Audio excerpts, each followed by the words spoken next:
Count two. Boom, boom. All right.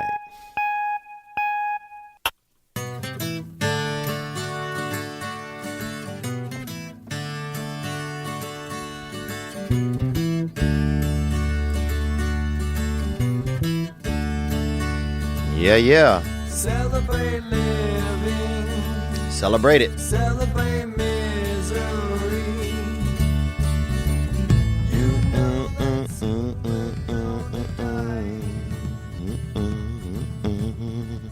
All right. What's up, you little crippled missiles? How y'all doing, huh? Huh? You little one-eyed arthropods, dude. What is that, a worm? I don't even know. What is an arthropod? A worm? I don't know. That's sometimes where you got to start at, man. I don't know. I know very little. That's going to be my new motto. Hey, buddy, you know something? I don't. Wish I did. Knowledge is power. Knowledge is pressure as well, man. Having too much knowledge, that's pressure. Not being open to new ideas, boy, you get stranded. You can be between a rock and a hard place, and you just might be the rock. You ever think about that? Sometimes you find yourself between a rock and a hard place, and you're the rock. So sometimes you got to soften up and open your brain up to other people's ideas. I'm going to give you an idea right here. It is Monday, November 6th, 2017. And we are living on Earth here in this galaxy. And that's all we know. That's all I know today, man. That's all I'm running on. Thank you, guys. Happy November. Some people still want to think that, that it's not almost seasonal time. Well, go to a CVS, okay? Go to a dang CVS or a Rite Aid, Walgreen, okay? Go to a Dollar General and go to a 99-cent shop and see if you don't, see if you don't see some accoutrements up there. See if you don't see a special turkey. One of those, a paper mache turkey kit. Or some of those little cans of gravy. See if you don't see extra gravy at the ends of the aisle, stacks of canned gravy. See if you don't see them starting to push all of that pumpkin pie bubble gum, and that, dried giblet, salad, walnut, raspberry things. You know what I'm talking about? Damn raisins. See if they don't start peddling all of that. It's because it's wintertime. It's the holidays, man. If somebody comes at you this week, bro, it's the holidays, all right? The only thing I'm doing for the next 16 or 17 days is planning how I'm going to eat my turkey. Am I going to have it fried? Am I going to have it frizzled, permed? How do you like your turkeys? How do you like your turkey pieces? You want that dark, that white, that long neck? Would you like that turkey neck? I used to have a step uncle, and he used to suck on the turkey neck. He'd get that long strand of turkey neck meat, put it in his mouth, and then just slowly pull it out of his mouth and pretend it was a tongue. He would tell us it was a tongue when we were children. And it would look a little bit like a tongue. In fact, maybe it wasn't even turkey neck. It could have been turkey tongue or some kind of animal tongue. And he was pretending it was his tongue. And he was wild, and his daddy was wild. His daddy was named after one of the, what are those guys? Three Musketeers. His daddy was Mr. D'Artagnan. And his daddy would stay over, and I guess he was my step-grandfather, And he was old, man. Mr. D'Artagnan was old. And he would let us put lotion on his legs at night in a non-sexual way. And it was pretty fun, and that's back when, it was rare that my brothers and sisters and I got together and did anything. And then Mr. D'Artagnan would let us put lotion on his legs at night sometimes. And it was pretty fun, I think, just because, and it wasn't sexual, man. And I know some people are like, that's gross, that's, y'all's being naughty with that old man, or he's being naughty with y'all. It wasn't that. Okay, I knew people that were out there. I knew naughty makers, I I knew people out there that were sounding dirty horns in the distance, and people e-jacking back there behind the birch trees and all of that, and, doing dirty stuff down by the big culverts and into the storm drains and everything, and into the recycling bin. They used to have a man that used to spray out into the recyclers in our neighborhood, and they caught him. Actually, a couple of dogs caught him, and then the police caught him. But Mr. D'Artagnan wasn't like that. He just, old man, obsessed with putting lotion on. Constantly had lotion. You could barely, if you tried to shake his hand, your hand would slip right off of his. That's how, that man was greased up. And I think he probably used other types of lubricants, random lubricants, or anything around the house. Coconut oil, thick water, Neosporin, anything, petroleum jelly, kerosene, He just liked to have a little bit of shine to him, a little bit of shimmer. He didn't like that natural skin. He didn't like I think he would have preferred, honestly, having more of a otter type body if he could have been an otter. But he was a man, Mr. D'Artagnan, and I know sometimes when he stayed by our house, he would let us kids put lotion onto his legs. He would put it on, he'd let us rub it in. And you think that's crazy, dude, but until you've rubbed lotion into an old man's knees, it's not bad. It's fun, kind of, it's almost, you're trying to get all this lotion into their skin, and it was pretty fun, man. But welcome to this past weekend, guys. Appreciate you guys joining me. Got a lot of cool stuff, I guess, that happened this week. We had some good callers. I was actually going to go to Africa. And it got canceled. I was supposed to go perform for a sheik or a sheikh. Sheik. Listen to this. So the other day I opened my email. I get an email 3 days ago. It says they want you in the Seychelles, which is off the coast of Madagascar. Oh, you thought it was just a cartoon? No, it's a country, you nut. You bag of damn dung jalapenos. Get the fire out of your feces, brother. Okay? Stay natural. It is a country, Madagascar. And off the island of it, there's a place called the Seychelles. And it is supposed to be just beautiful. So I get an email in my inbox. This is a neat thing about being in this business sometimes, is that I get an email in my inbox and it says, hey, they want you in the Seychelles. They want you. A Saudi prince or a sheikh. A sheikh wants you to come and perform, they said. And here's how it was going to be. I would fly there. It's 24 hours of flying, right? So I'd fly there. I could stay for 2 or 3 nights at the resort. You're also at a resort that's right there. And then you go to this special event that's going on for the sheik. You perform for the audience, and then you leave.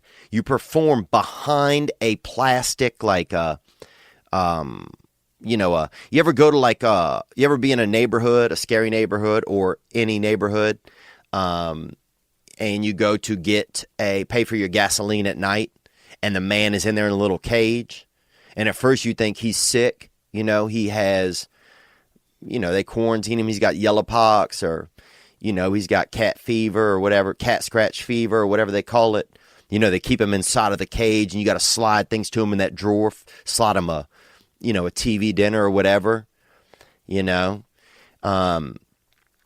But that's what, anyway, actually those men are in there for safety, and they're behind a plastic thing.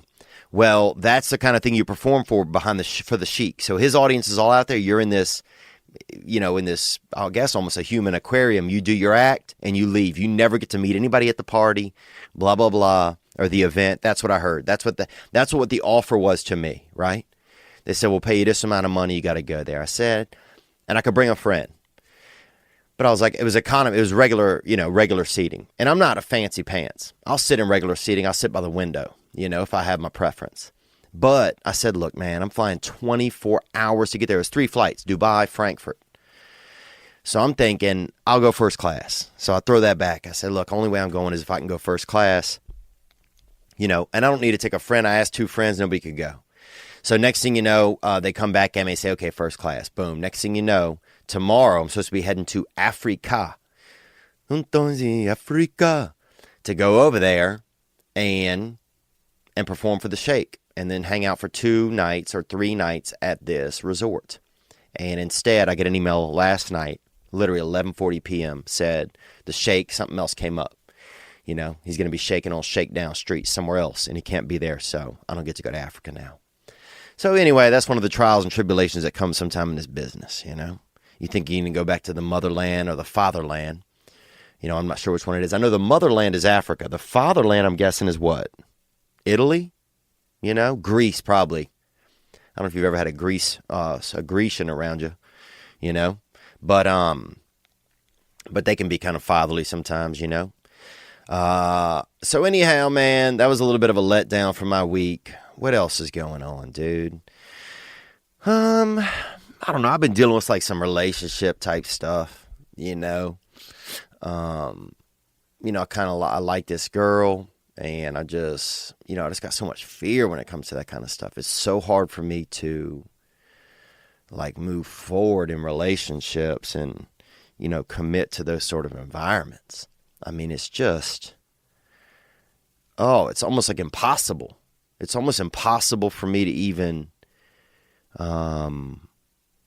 like make that connection and like believe that it's, I don't know if this is going to make sense, but in my brain, like believe that it's going to work out, I guess. I don't know, man. It's just really hard for me to commit, you know, and I don't even think it's not that I don't want to. I think it's just that it's like I get to these walls where I can't. It's like I don't even know how to, you know, you know, the idea of having a girlfriend just makes me just panicked. You know, it's just like, you know, and some of it could come from, you know, growing up and just having a tough, you know, not a strong connection with my mother. That connection drove me bananas or whatever. You know, I don't know. You know, I'm figuring some of that out now, but yeah, just, you know, and I had an instance, I was talking with this girl and, you know, she wasn't feeling that good about herself. And I know all she wanted me to do was say, oh, you know, you're pretty. You know, she was feeling bad about her looks, you know, and I couldn't say it, man. Like I know that's what she wanted. All she wanted was just me. She wasn't fishing for a compliment, you know, but I know I could just tell that it would have made her feel good if I'd have said, you know, oh, you know, look, I think you're very pretty, you know, and it was easy. I knew that's what my job was as a human at that moment. But I just couldn't.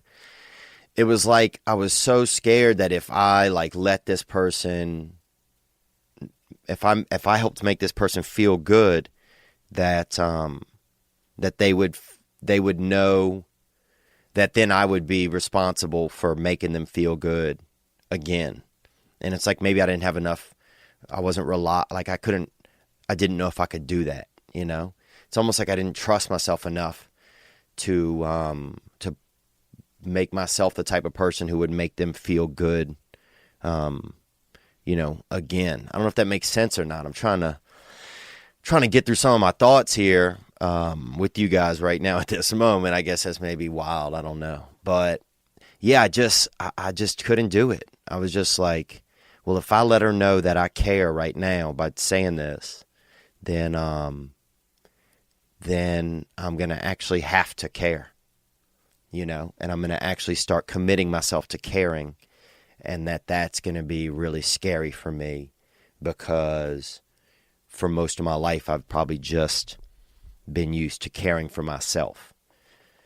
And not even in like an egomaniac type way, just in like a survival type of way, I think, you know. Like I was just so probably afraid that nobody else was caring about me that I had to care so much about me, you know, and letting some of that go and actually caring about someone else. It's just a slippery slope. Just a slippery slope. So I don't know. That's some of the personal stuff, I guess, that's been going on. I need to make this announcement. I need, if you live in Los Angeles or have a friend that does, and you are interested in possibly working as a producer for this past weekend, drop me an email or hit me up on the hotline, 985-664-9503, or drop me an email, theovon@mac.com. I need some help. So things are happening here, and we're we're building up steam, and I need some help. So, that's one thing that it's kind of like a thought that's been resonating in my mind this week was the two things that I need to do are I need to work hard and I need to ask for help when I need it. And those are two things that have often been hard for me to do. I've always been a worker, but to work hard sometimes I can get sidetracked. And to ask for help, I've always had a tough time with that. But not today, not tonight, not today, whatever day it is, whenever you watch this. It's Sunday evening for me, November 5th, and it's Monday, November 6th for this episode of This Past Weekend. So that's what's going on, guys. We got some great callers. I'm going to hit those in a second. I also want to let you know that you can check out the patreon.com/Theo Von for extended footage from this week. I also just put up a video on there. I got some new headshots and pictures taken. Because here in Hollywood, you got to have new pictures of yourself. You got to have pictures of your face and of your, your eyes and your nose and your mouth and your hair. And you have to have pictures of you. And I've been using this picture that looks like I work at a Chase Bank, like a young buck that works at a Chase Bank, like in Birmingham, Alabama, and is like kind of like a young manager and might be, could possibly be bisexual. Those are some of the headshots that I've been using, and they aren't serving me anymore because I do not look like that right now. So the roles that I've been getting to go audition on are for young, possibly closeted bankers.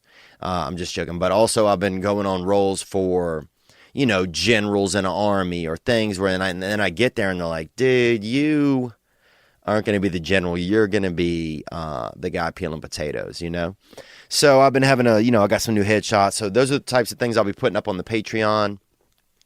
And plus extended footage from today's episode. I'll have new extended footage every other week. But you can check that out, patreon.com/Theo Von. And I want to thank you to all the Patreon supporters. They've helped us to get this new camera.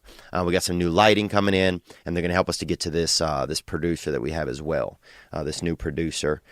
And we got our charter sponsor, and that is Gray Block Pizza. If you're in Los Angeles, hit up that Gray Block, dude. They got it. I had some this week, man. If I were to pick my teeth right now, woo, taste, boy. Taste. That's Gray Block Pizza, and we're happy to have them on board. Oh, let me tell you this, man. I watched that Michael Bisping versus George St. Pierre fight. And I'm not, I remember the first fight I ever saw, this Irish fella named Milford King threw a senior citizen into a ditch fire when I was young.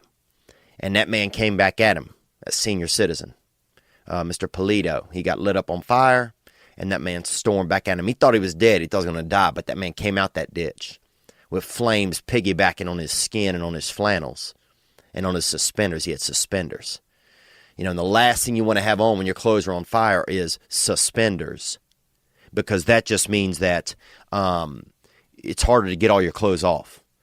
And I watched this old man just burn and just whirl, just coming right at him, just like a small senior citizen Italian flaming cyclone coming right at big Milford King with that. That man had 9-inch chest hair. Dude, that guy could cornrow his chest hair, man. And sometimes he would let some of the black girls cornrow his chest hair, and you'd think that's a lie, and that's not even a lie. But that's one of the first fights I saw. But I got to watch some of these fights, man. I went and watched 2 fights the other night. And that Bisping St. Pierre was wild, dude. St. Pierre, I mean, that man, first of all, he might be French, he might be Canadian, You don't even know, dude. I mean, he's so proper. He kind of looked like Lance Armstrong if Lance Armstrong got a hold of some actually good drugs, Not that shit that was just making him bicycle, Because anybody could damn bicycle, dude. I got a 7-year-old niece, that's out there competing locally in cycling. But to get out there and be UFCing, excuse me, you got to really be into it, and you got to have that high-class stuff going on inside of your body. But St. Pierre, man, he really got out there. And the way he finished off the fight at the end and was so like just kindred about it afterwards. He's respectful of the sport, respectful of the audience. And so was Bisping, man. He said the same stuff. He said, that man's got a hell of a squeeze on him. He squeezed me out.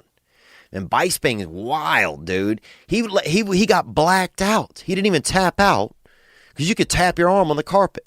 If you don't want to fight anymore, you can tap your arm on the carpet, It's probably like at an old folks home. If you've had too many pills, if they pilling you up, you just give that beat down and they stop the presses on that morphine drip or on them oxys.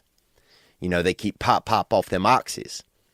But, man, he just said, nah, I'm just going to go on all the way. I'm going to keep fighting until I'm unconscious. Man, that was incredible to see, dude. Because I will tap out before the fight starts. You know what I'm saying, dude? I will tap out. If we're supposed to fight tomorrow, dude, I'll tap out tonight before dessert.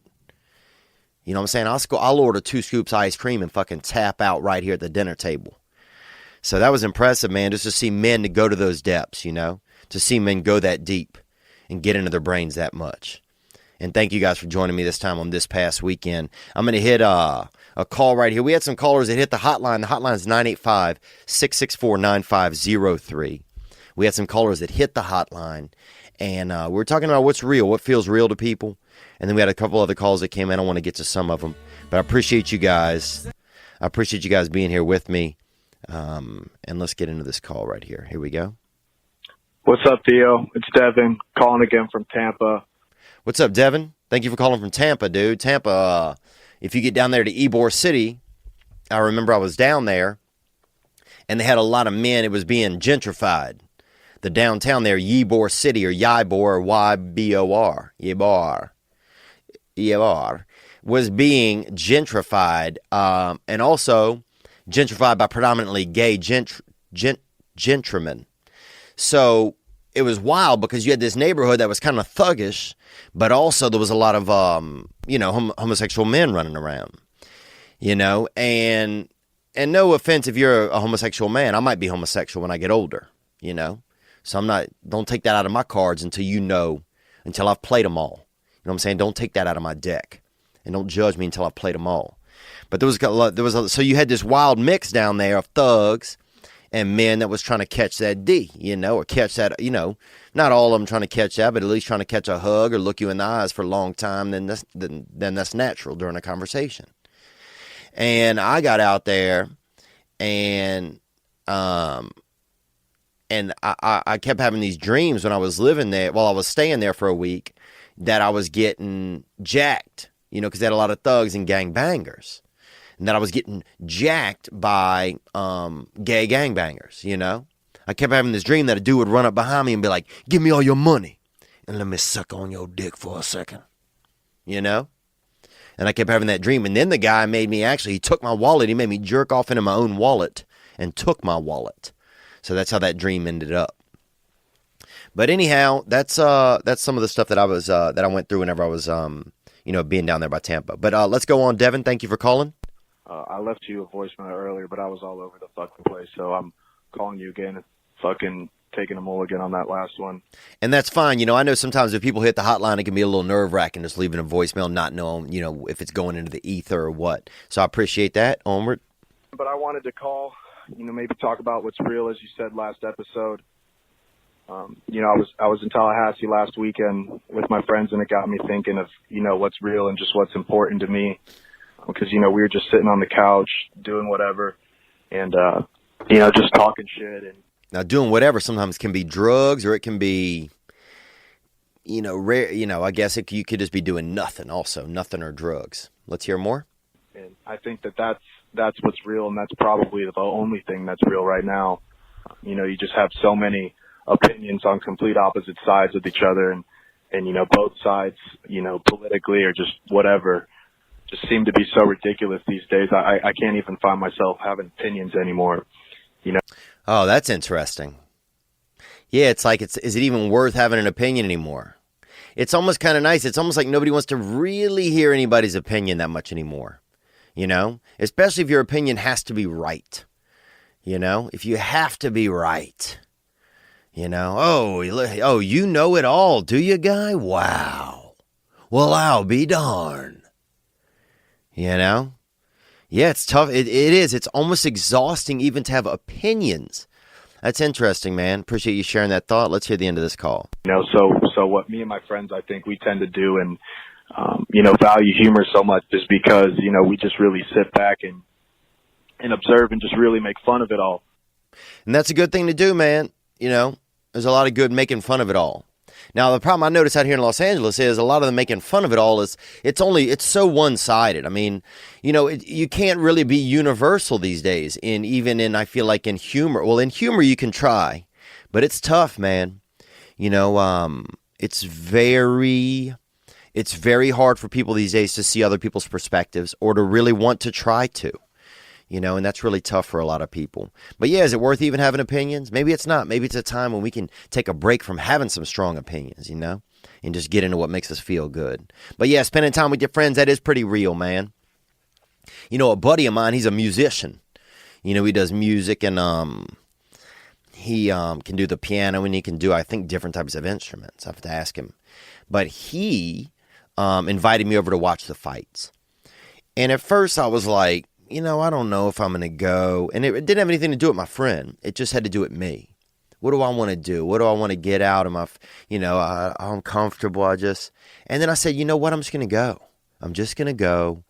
And the second I get somewhere, I have a good time. Usually, unless it's an uncomfortable environment, like a freelance gun range or a damn, a birthday party for a 1-year-old. That shit is ridiculous, dude. If I'm one, and you see somebody throw me a birthday party, dude, bro, you could throw darts at everybody at that thing. Strong darts, pointy ones, big ones you have to throw with 2 hands. Because I don't want somebody throwing me a damn birthday party when I'm 1.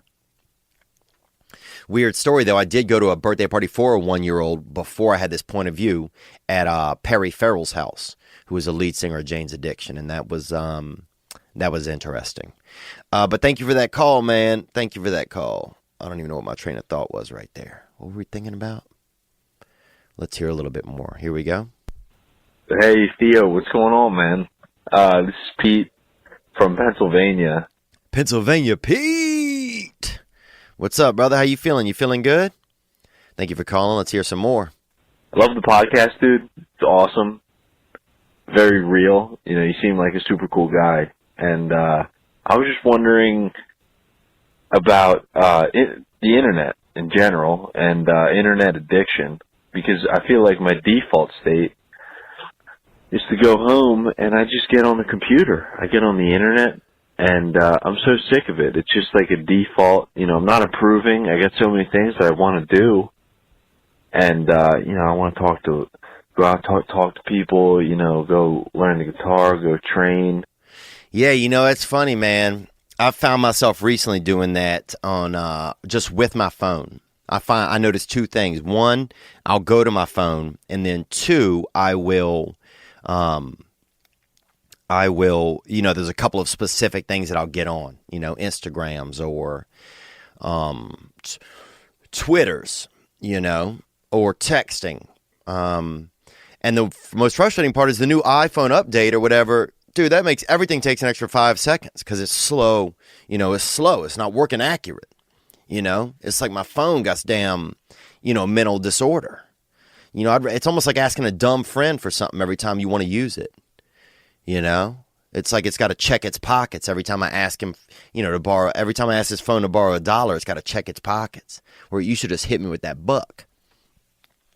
But yeah, I feel you, man. It's a crazy addiction. Let's hear a few more of your thoughts on this.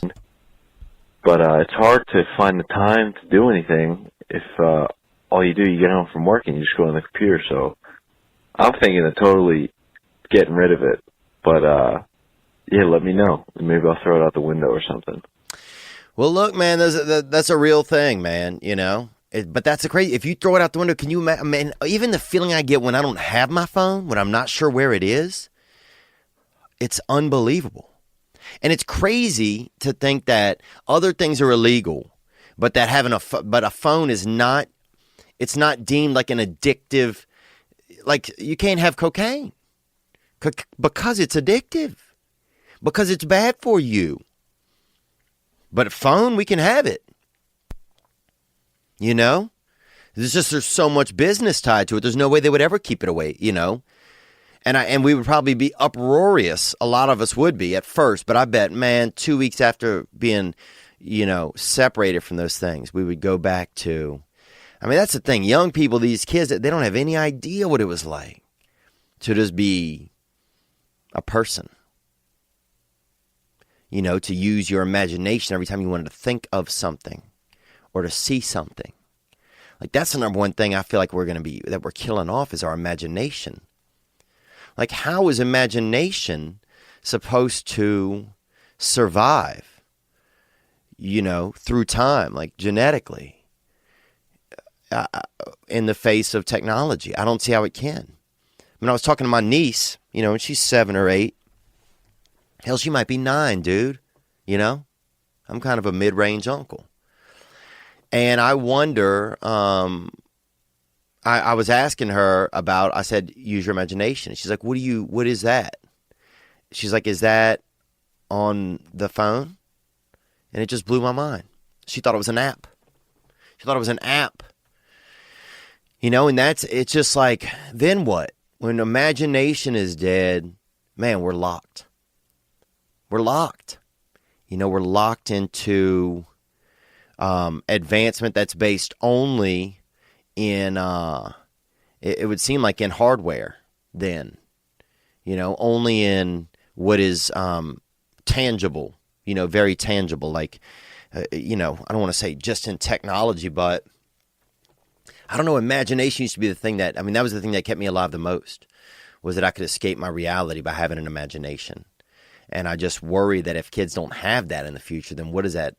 If that doesn't evolve with us as humans, then what does it look like? You know? What does it look like when there's no imagination? When the only thing you're able to see is only what's in front of you. And that when you go look inside your brain to create something for yourself, you're unable to. You know? It's bizarre. It's bizarre. You know, and it's like at what level of a phone is it still helpful to us? You know, I don't find it that helpful. You know? But then with that said, I'll be blasting out a link to this. You know, I'll be posting something from this on Instagram or Twitter or Facebook. You know, so it's like certainly of use, but is it as addictive as a drug? Everyone's addicted to the phone. Addicted. But then were there other things people were addicted to when they first came out? Shoes, you know? Spitting on somebody. Dude, I bet a long time ago people were like, no, I would never spit on somebody. And then somebody spit on somebody and somebody's like, oh, fuck yeah, I'm spitting on somebody. You know? Or the first person that showed up with shoes, I'm sure everybody's like, what the fuck? You know, Constance is afraid to have her feet on the earth. What a nutcase. You know, she likes to, you know, she likes to be upstairs, but only like a half inch upstairs. You know, and Constance has on shoes. But then now Constance was a damn Constance Conquistador. You know, she was a pioneer because everybody have shoes on. You know, or the first person to grow their eyebrows out. You know, because if you look at a lot of pictures and stuff on cave drawings and all that hieroglyphics, a lot of people, they don't have eyebrows. They don't put eyebrows on people. So I know there's not a lot of science out there to back it up, but I don't think eyebrows were always the most popular, facial follicle haberdashery going on. You know, I mean, they're really just mustaches for your eyes. That's all they are. And I think there was probably somebody came along, you know, that first day, a guy who'd been living out on his own for a little bit, you know, maybe ate some plants that made him feel kind of, you know, erotic. And he got wild. And he came in with that good, you know. And that's how I think that, you know, having eyebrows really took over. Was some dude, you know, got shroomed out. And, you know, for probably like a month. I mean, shroomed out. You know what I'm saying, man? Where he was just had the rings of Saturn around his neck every time he opened his eyes. You know what I'm saying? I'm talking about where, you know, he might have seen the Mars rover land on his cheek because that dude was living in outer space. You know what I'm saying? He might have woke up with a Lance Armstrong taste in his mouth because that dude had that galactic breath. You know what I'm saying? Shroomed out. And then he said, you know, I'm going to grow my eyebrows out. And I'm going to live a little, and I'm going to have mustaches above my eyes. Because I'll be damned if each one of my optical circles ain't going to be fucking a Burt Reynolds. So you know that. But I agree, it's addictive. Let's hear more. Let's hear another call here. Theo, it's Bo. I'm high again. Damn it. But, Okay, we got Bo. He's high again. Didn't know you were high the first time. Thank you for calling, Bo. You asked what was real. And I took a few days and I thought about it. And I think it's family and friendship. And it doesn't necessarily have to be the people you were raised by or the people that are around you right now, but it's the people that you can just fuck up so bad and they still love you. Okay, so that's what's real is people, you know, family and friendship, and we had the same thing that Devin called in about, and also that people you can fuck up and they'll just forgive you no matter what. And I'm guessing those are the people that are closest to you, so that's kind of a way to reframe them. Yeah. I mean, that is pretty real. You know, I guess I see, you know, mothers that when their sons get convicted of murder, or now they got snapped because women are doing most of the murdering, or when their daughters get, you know, convicted of, you know, conspiring to, you know, derail an election or whatever, you know, or their sons do, that you know, that the mother is forgiving, you know, that the mother is forgiving. And I've always wondered how that's capable. And I think because it's just probably that some of that familial something that's beyond calculable. Yeah, that can't really be quantified. And that's that connection between strong friends or strong family. Let's hear more. At times whenever you don't even love yourself, I think that is the only thing that's real. Maybe not the only thing. That's probably, you know, that's, I don't know, everything. But to me, I don't know. I'm kind of losing track of where I'm going right now because I just smoked a dab and I'm pretty high. All right, okay. Well, I mean, there you go. You know, there you go. Look, I appreciate the honesty. You were high when you called a different time, and you were high when you called this time, man. But I respect that. Dude, that's brave to be high and call in. That's brave, man. That's cool. I respect that, dude, for you to have that, you know, because when I would get high, I'd be afraid to do anything, man. I'd be afraid to do anything except try to touch a little bit of crotch on the, you know, around a local crotch, you know, or maybe, and even that sometimes I'd be scared, you know. You ever have a girl come over and you're real high and they start looking like a gremlin or something? And you start being afraid they're going to suck all the blood out of your body? Yeah, shit like this past weekend. All right, we're back. Sorry about that. We just had an audio issue there for a second. But yeah, I appreciate that call. It reminds me, man, I saw Buzz Aldrin this week. I saw Buzz Aldrin. If you're not familiar with Buzz Aldrin, he is a human man who was on the moon. Think about the moon. Go outside. Look at the moon. Guess who's been up there? Buzz Aldrin. I met Buzz Aldrin, dude. I shook his hand, dude. I shook his damn moon paw. That's what I call it. And it was beautiful, dude. And it was truly beautiful. And Buzz Aldrin, you know, you almost get a buzz off of Buzz Aldrin, you know? Because some people, you get high off them. You get around them, you get that hit. You know, you get that hit off of their vibe. And next thing you know, what I'm saying, you're a living Thanksgiving, you know? You got that energy going through you, you know? You got them turkeys clucking down in your ducats, you know what I'm saying? And that's what happened with Buzz Aldrin. He gives you that vibe. And so then as soon as I got home, I went and read up all about the moon, you know? And the moon is basically just this little, I mean, that's just Earth's little side piece, you know? And this is a unique fact about when Buzz and Neil landed on the moon. They placed the American flag, right? They put it in the ground. Very a stoic moment, very exciting. America first. We got here. And then they got back in the shuttle and they pressed whatever buttons, closed everything up, shut down shop, closed the moon roof at that point, and took off back to Earth. But whenever they pressed the thrusters or whatever, the propulsion from the jets to get them back off of the moon's surface knocked down the flag. So literally, as they're flying, they're looking out the window and the fucking flag fell down.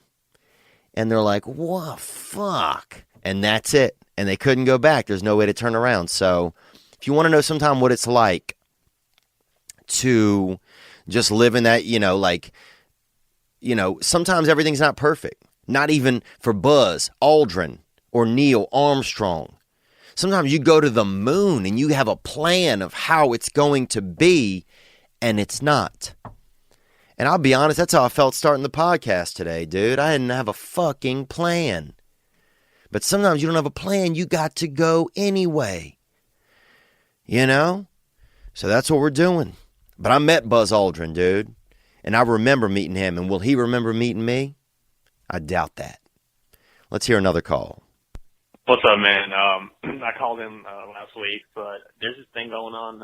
We have a family friend in our community, in the Indian community, and this dude he's a millionaire. He owns a bunch of businesses. Okay, you have a family friend. It's an Indian community, Native American Indian, it sounds like, and he owns a bunch of businesses. So you have a successful Native American man who lives in your community. Let's take it forward. And he's really good. Financially. He has a family, kid, wife, and now for some reason last year he decided to hook up with one of my friend's sister. Ooh, that's a wild move because you sound like a young buck, and so now you got a financially secure Native American gentleman dating your friend's sister. Let's hear more. And he did that, and he started smoking crack. Okay, double up. And a bunch of random stuff happened to him. And now he just got out of jail from staying there for 1 year. And he left jail, and now we live in Louisville, and Norton Commons is kind of a rich neighborhood. Mm-hmm. So he had 26 guns in a Norton Common house, which is a millionaire's house. And they found crack pipes with some kind of drug residue.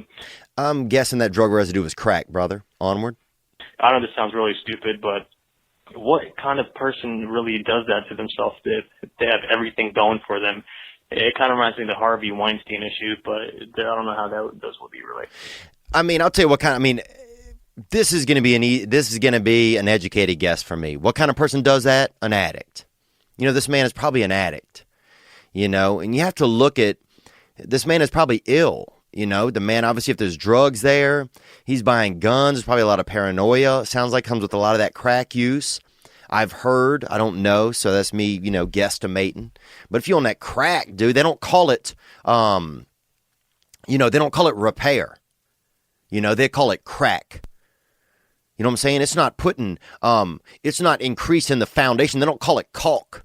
You ain't out there smoking caulk. You out there smoking crack. Because crack will whack you out. Crack will put some chinks in your armor.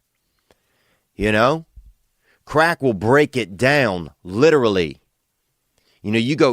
Crack will turn you into a San Andreas Fault person.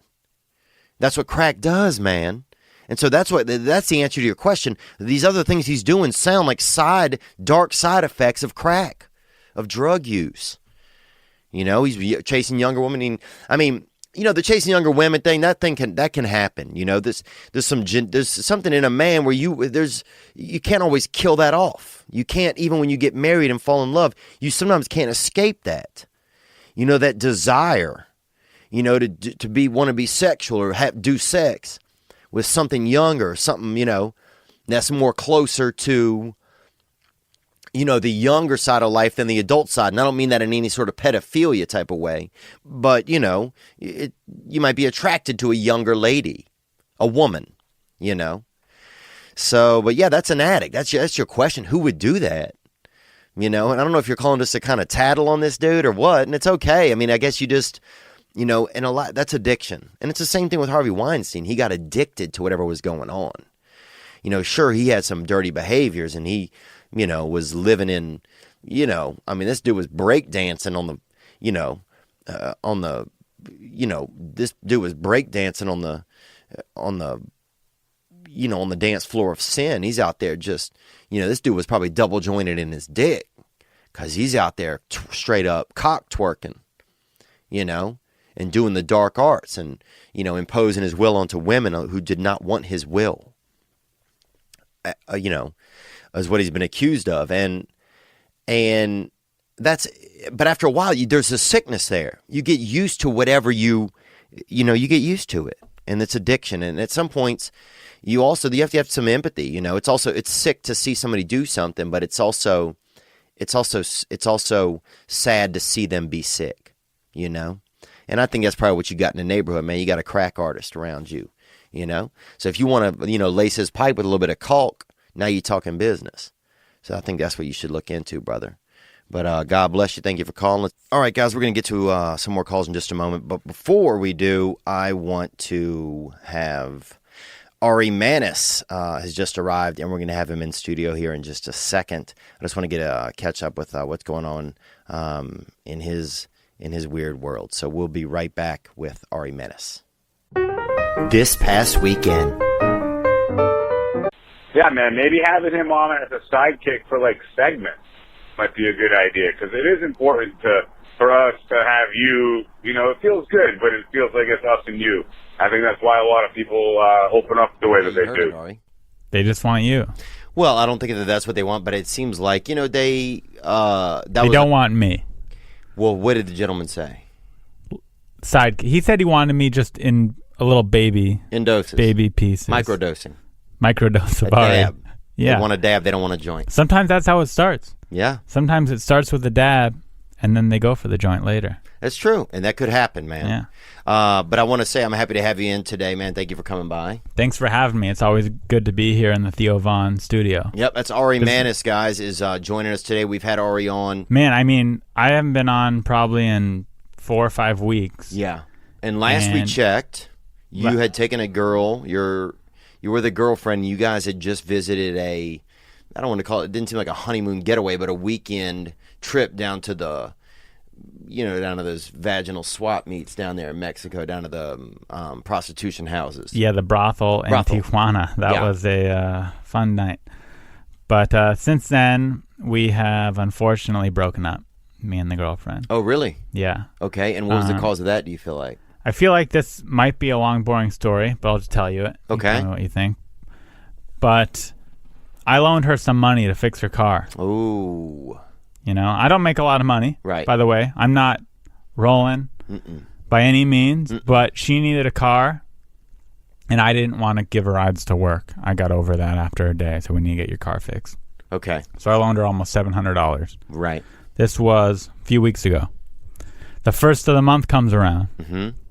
I send her a text because I'm paying the rent that we both live in, the rent to our apartment. Mm-hmm. And I said, hey, just checking in on that money because I'm paying the rent right now, so I'm just seeing if you had it. She said, oh, I don't have it yet. I said, okay, for sure. She said, are you mad? I said, no, I'm just really broke. Okay. And she said, well, you should consider getting a second job. Wow. And do you agree with her? I mean, the thing is, first off, if I want a second job or not, that's up to me. Right. But secondly, maybe I wouldn't need a second job if you give me the money back that you owe me. Yeah. So it kind of flipped this switch in my head where I was like, what? Where do you get the gall, the nerve to tell me to get a second job when you owe me $700? Yeah. And gall, a lot of senior citizens say gall. My grandmother used to say Did gall. I use the gall correctly in that context? Great, but a lot of seniors used to use that, and almost that word's dying off. So I'm glad, literally dying off. I mean, both my grandparents used I'm bringing it back here on this past weekend. I'm glad to hear it come back. But I'm saying so that flipped a switch in your head. It just pissed me off, you know, that she would have the nerve to say that to me when she owes me money. So we started fighting, of course, back and forth. And then does she have a job? She has a full-time job, Right. 9 to 5. Okay. Over in Culver City. Okay. Right? Maybe I shouldn't say that. Over in Los Angeles. And so I ended up breaking up with her. And she came home, and we cried. And I think she realized that she messed up in this situation, and she said she wouldn't do it again. But we just fight all the time. I mean, I've talked about a few fights just on this podcast. Yeah. Did you feel like you were trying to get out of this anyway, and this was just that opportunity? Maybe a little bit, because I have talked about it before, but in the moment, I wasn't thinking this is my out. I was thinking this is bullshit. I'm ending this. So we broke up, and it's been 2 or 3 days now, and I miss her. And when it hits about midnight... Have you been masturbating to her, thoughts of her? No, I've been using the regular porno. Okay, so you're not using, Pornhub using her, like... No, not old pictures or anything like that, Yeah. or sex tapes that home videos we've recorded. Oh, you guys Haven't did all been that? using that? Yeah, I got all that. And you saved all that?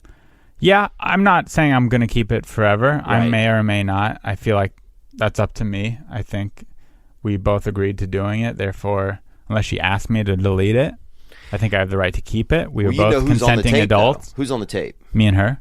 Yeah, you are too. Remember that, though. Yeah, That's I'm the on thing it about too. the sex tapes. Yeah, I definitely don't want to release it. Yeah. Well, I wouldn't release it. I mean, who's going to buy it? 20 guys at the Comedy Store? You know what I'm saying? Who's going to... I think Actually, maybe a few no, more. Sorry. I think more people would release it. Not for me, Yeah. for her. She's an attractive young lady. Oh, that's true. Yeah, she's out of my league.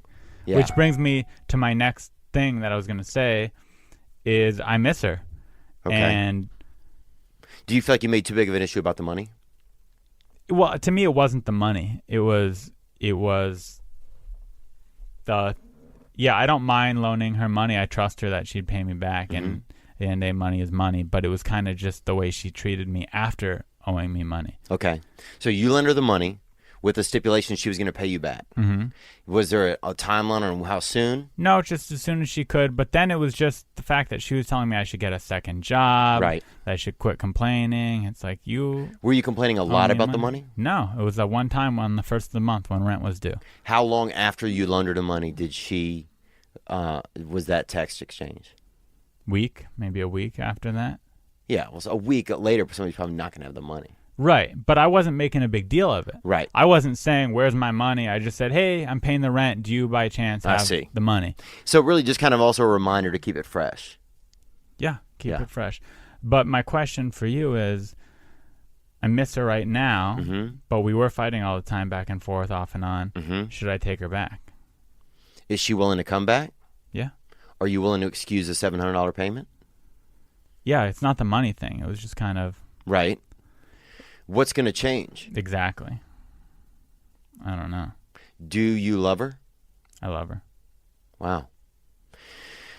I don't know. That's a tough one, man. It's a tough one when there's love involved there's money involved, there's obviously some loneliness. It seems like you seem a little lonely. Yeah. Not a lot, but some. Sure. Because you're a sexual you're out there. I'm a deviant, number one. I mean, I tried going to the brothel this last weekend to try and make myself feel better. Did you? Maybe for about 10 minutes. You went all the way down to Mexico for 10 minutes? I went to Mexico. I was doing shows anyway. But right. yeah. You were doing shows in Mexico? In San Diego. Okay, so then you went into another country. And then after that, I went. 10 minutes for some type of a sex exchange. Possibly. Okay, I mean, look, it's okay. I'm just saying. Yeah. Let's don't be like, I'm going through hard times. Yeah, let's just don't say you're I don't wandering want around judgment. San Diego. If you're judging me I'm right not. now, I just want to get the facts straight. Like, so you're wandering. I don't want to be like, I was wandering around and just, I went to the Hong Kong. Okay. With a friend. And the Hong Kong is for those you got to know, the Hong Kong is the sexual establishment, the distribution center in Mexico. It's a legal brothel. Illegal brothel, my bad. Tijuana. Okay. Legal. It's Legal. allowed, yeah. And I went there to try and make myself feel better. Did you purchase a lady or purchase some service? I may have, yeah. It's fine. Yeah, I did. Okay. Yeah, I did. And did you feel better? No. At the end of the night, I didn't feel better about doing that. So, I mean, the issue is if I take her back, forget about even this story of why we broke up. We fight all the time. Maybe this relationship isn't meant to be. Maybe it is. I don't know. I'm conflicted right now. I miss her, but maybe it's just because I'm lonely and maybe I need to move on. Yeah. It's a tough one, man. I'm not in a relationship right now, but I'm sure that a lot of our listeners are. So I'm going to turn this one over to you guys. If you guys have thoughts or advice, is that cool with you? Yeah. Okay. I want to see what people think, man, because you're already kind of polarizing a lot of people that don't enjoy you being here. And there's a lot of people that do. And but I thought it would be neat to have Ari on and come and share about some stuff that's going on. I do appreciate you sharing, man. I know that this relationship's been a crazy thing. I mean, this is a girl he met after 3 weeks. They moved in together and have been making love and living together. Ari has a snake and a gun. You're a gun owner and a I have a owner. 12 gauge shotgun. I have a pet rose hair tarantula and a western hognose snake. So this is the kind of man that you're dealing with, but yeah, I'm sure a lot of our callers out there, a lot of our listeners will have an idea. Is that just a relationship? You figure it out, you deal with it. How does that go? If you have any thoughts, hit the hotline 985-664-9503. I'm going to get back to a couple more of you guys' calls. Ari, will you come back this week? Maybe we'll do like a follow-up where we can listen to some of the calls that come in. Sure. Is that cool? Yeah. Yeah, man, I'm sorry you're going through this kind of stuff. It's tough, man. It's tough, dude. It's tough. You have to. I don't know. I'm lonely. So. Yeah. I think everyone is. Yeah. It's a normal thing. Yeah, we all. Yeah. Well. It's human. It's human, man. We're humans. Let's keep it human. We'll be right back. I'm gonna get Ari out of here. We'll be right back just with the regular program. This past weekend. I want to hear if you guys have some thoughts on Ari's current situation, what's going on with him. If you want to hit the hotline, 985-664-9503. We'll put that out on YouTube this week as a follow-up episode and just see kind of what you guys' thoughts are there. Ari's a neat kid. He's got some trouble going on. And I just wanted to kind of see, I just wanted to see if people had some, you guys had some ideas. Because sometimes I don't know if sometimes it's hard for me to relate. Sometimes I don't really know what to say. Even though I'm kind of a blabbermouth, sometimes I don't know what to say. But this time I knew what to, but sometimes I know to turn it over. If I can't turn it up, at least I can turn it over. And this time I'm turning it over to you guys. So if you have some thoughts or suggestions for Ari Manis, you can drop those on the hotline, 985-664-9503. And I'll put out that follow-up episode this week onto YouTube. Maybe we'll put it up on, we'll see how many calls we get. If we get a lot of calls, we'll put it on the iTunes as well, onto SoundCloud and iTunes. If not, we'll just put it up on YouTube. Let's take one more call, man. Here we go. Yo, Theo, my name's Greg. I'm going to try to take this slow because I'm a little slow. It's okay, man. I've been slow, and I probably still am slow. So, game recognized game, baby boy. I finished college at about 270 hours of college. 1 degree. So you do the math, dude. Daddy was taking his time. Thank you for calling in, Rick. I'm 51. I just moved out to California in January of this year, 2017. Welcome. Got out of a long relationship, 16 years, of which the last 12 were without sex. Okay. So 12 years without sex, that's 12 years a jerker. That's a new, that's 12 years a slave to some hand activity, but that's okay, man. I appreciate you sharing that because that's a real thing, that some relationships, that's not always it's not always part of the definition of what a marriage is, composed of. Sex ain't always in the recipe. Let's hear more. So I don't know what it means to be a man, but that part of my life didn't feel much like a man. What else? Yeah, that can make you feel unmanly, dude. Even if some of it's, even I notice if I've been in a relationship, because I've been in a relationship where I wasn't even being sexual, and that made me feel, it makes you feel like something's wrong with you.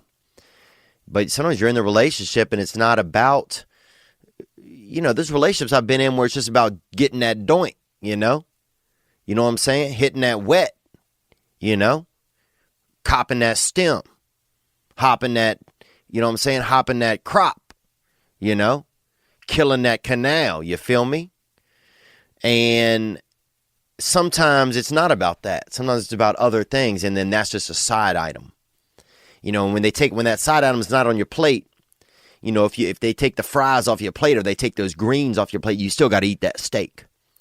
And so that's a lot of people's marriages. It seems like as you get into it, I could imagine that the day-to-day is just chewing on that steak. Even though you had that steak, you know that steak is going to be pissed, or you know that steak going to leave their coffee cup in the kitchen, or you know that steak ain't going to leave enough milk for you, or you know that steak going to be furious if you can't find the baby's shoes. But that's the steak. That's the steak of it. And sometimes you stay because that's your steak, man. That's your steak. You grilled it. Y'all cooking it together. You grilled it. That's your steak. And so you saying these side items got took away, but you still got the steak that you lived with for 12 years of steak. So I won't make any more 12 Years a Slave references, title movie references. Let's go. Here we go. More. Got fears, lots of fears, a lot of regret, a lot of stuff that I hadn't accomplished in life. But I got my shit together. After 28 years on the big pharmaceuticals for antidepressants and anxiety, and 16 years on painkillers after being hit by a car, and Ooh. I'd love to know what kind of car, if you don't mind dropping that call in or a text into the hotline, 985-664-9503. You're talking to a Trans Am survivor. Onward. falling off a railing. I weaned myself all that stuff off. The pain meds. I had my last effexor January 3rd. Still do a little of the devil's cabbage, if you know what I mean, but that was with psychiatrist and therapist blessing. Well, man, congratulations on getting off that effexor, you know? I mean, I know that those pills are powerful, dude. I know that they're more powerful than us. And I don't know why they made them like that. You know, why that these companies think that we're so, you know, we don't have enough will inside of us to also help get us through the tough times. But I applaud you for that, man. Congratulations. Let's hear more. They gave me the clean bill of health. Sent me on my way out to California. Start things over. I don't know what it means to be a man. That's what I'm trying to figure out now. I'm not in the cloud anymore, and that feels real good. And I got to thank you for talking about feelings instead of how you doing, how you feeling. That's what it's all about. I'm feeling good. I cry a lot, cry at good stuff. I like nature, man. I'm doing the yoga. I'm at the park in Long Beach doing yoga on the bluff 6 days a week. Dang. I went from 240 to 160. Wow, and I'm going to stop you there, man, and I appreciate it. Because I'm just thinking about change, man. It sounds like you have a big change. A lot of change has occurred in your life. And this feels really, you know, at 51. I mean, you sound 30. You know? You sound like the energy of a 30. Man, that's 30. You know, you got, you know, just to be able to hear that we can change at 51 is that's exciting. You know, that sounds inspirational. Because I know it's harder sometimes as we get older. You know, it's harder we get set in our ways. But one of the biggest lies I ever heard was that a leopard can't change his spots. I don't believe that, man. I don't believe that for a second. I don't believe that whatever you're in or whatever you're stuck in, that it can't be changed. And that's why I love this call, man. I love it. I appreciate you calling because we need to hear this. You know, whatever it is we're stuck in. You know, sometimes you just have to get through. Sometimes, you know, if you committed to a relationship, you committed to raising a child, you get through. You chew that steak. You get through it. But you can change it if things need to be changed or tidied up. You know? You know, and we try not to waste our time. You know, we try not to stay on the things that are going to derail us. You know, the pills, the antidepressants you brought up. I'm on the antidepressants, man. I'm afraid to get off. That's crazy because I don't know if I am, you know. I mean, I know I've suffered from depression, but I don't know if I always will. But now I'm addicted to the pills. I'm afraid to stop taking them. That's crazy, man. You know? You know, we got people who are addicted to our phones. You know? But we also have people who are addicted to realizing what's real out there. You know? the friends, the family, the thing that makes us feel good. You know, hearing somebody else's voice and not giving into what it becomes habitual. You know, that internet, it's just habitual. You know, the things that are habitual. You know, sitting there when your wife's watching a TV show, even though she's just watching TV, if you're just sitting on your computer, that's even more isolational, really, I find. When you can sit there with your wife and also watch the show together, you know, do the Jeopardy and see who gets more right, or do the Wheel of Fortune. And it's little things like that, you know, that are real. And sure, I think that's kind of a good thing to do these days if you can find that common balance. If you can't get completely unhinged, you know, disconnected, can you find a common balance? You know, can you find enough of a balance where you get a, you know, maybe there's still some technology involved, there's still something involved, but at least you guys are both involved, you know? I mean, I think that's the goal these days, is to have a comfortable balance. Don't get too, you know, back off of these things that can be addictive. You know, you got to tell the kids no, to put down that mind sweep. You know, to put down that whatever it is, warrior wizard or whatever it is, cat taffany or whatever it is, cat craft. Because the kids will do that. You know, and you got to give them a frisbee, teach them what a frisbee is. You know, my nephew thought a frisbee was just something the dog eat out of. What the fuck? No, that's an instrument for joy. That's something you throw and your little brother goes and gets. And if he doesn't go get it for you, then you beat his ass. You know? That's what it was, dude.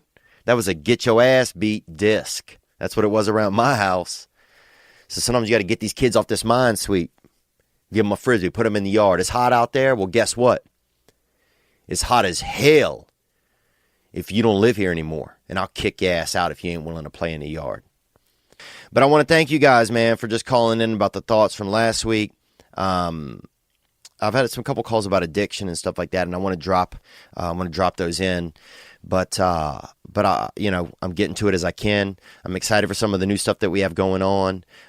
Check out theovon.com/store. I will see you in Huntsville, Alabama, coming up November 16th through the 19th. And then I will also be at Cowboys. I think that's what it's called. December 1st or December 2nd, and that's in Calgary. I think it's December 1st, Calgary, Canada. And that's all I have right now. That's what's on the calendar. So come check me out. Stand Up Live Huntsville, November 16th through the 19th. And then in Calgary, December 1st. I'll put the Calgary date on my calendar so you know exactly where that show is. Thank you guys for your support. And on the way out, this is Spencer Jacob Grau is going to take us home today. And this is his song, Celebrate Living. Spencer Jacob, Grau. Here we go.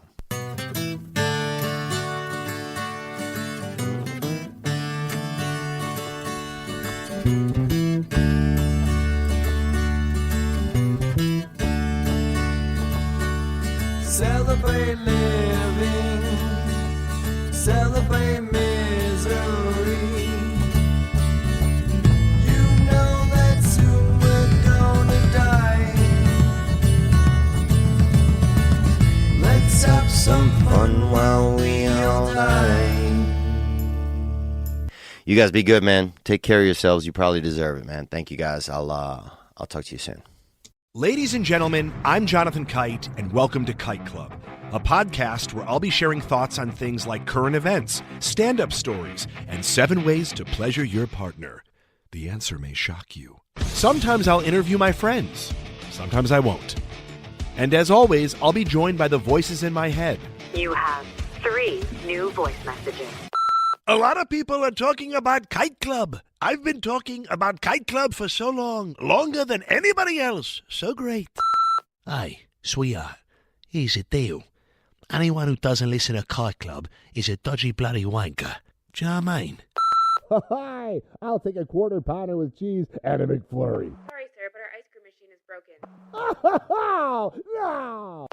I think Tom Hanks just butt-dialed me. Anyway, first rule of Kite Club is tell everyone about Kite Club. Second rule of Kite Club is tell everyone about Kite Club. Third rule, like and subscribe wherever you listen to podcasts or watch us on YouTube, yeah? And yes, don't worry, my Brad Pitt impression will get better. Here we go.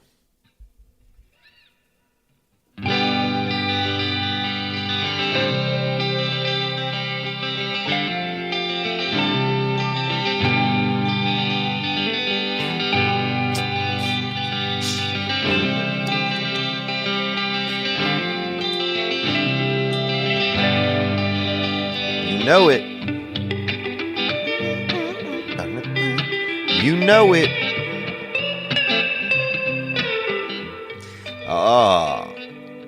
Happy Monday, November 13th.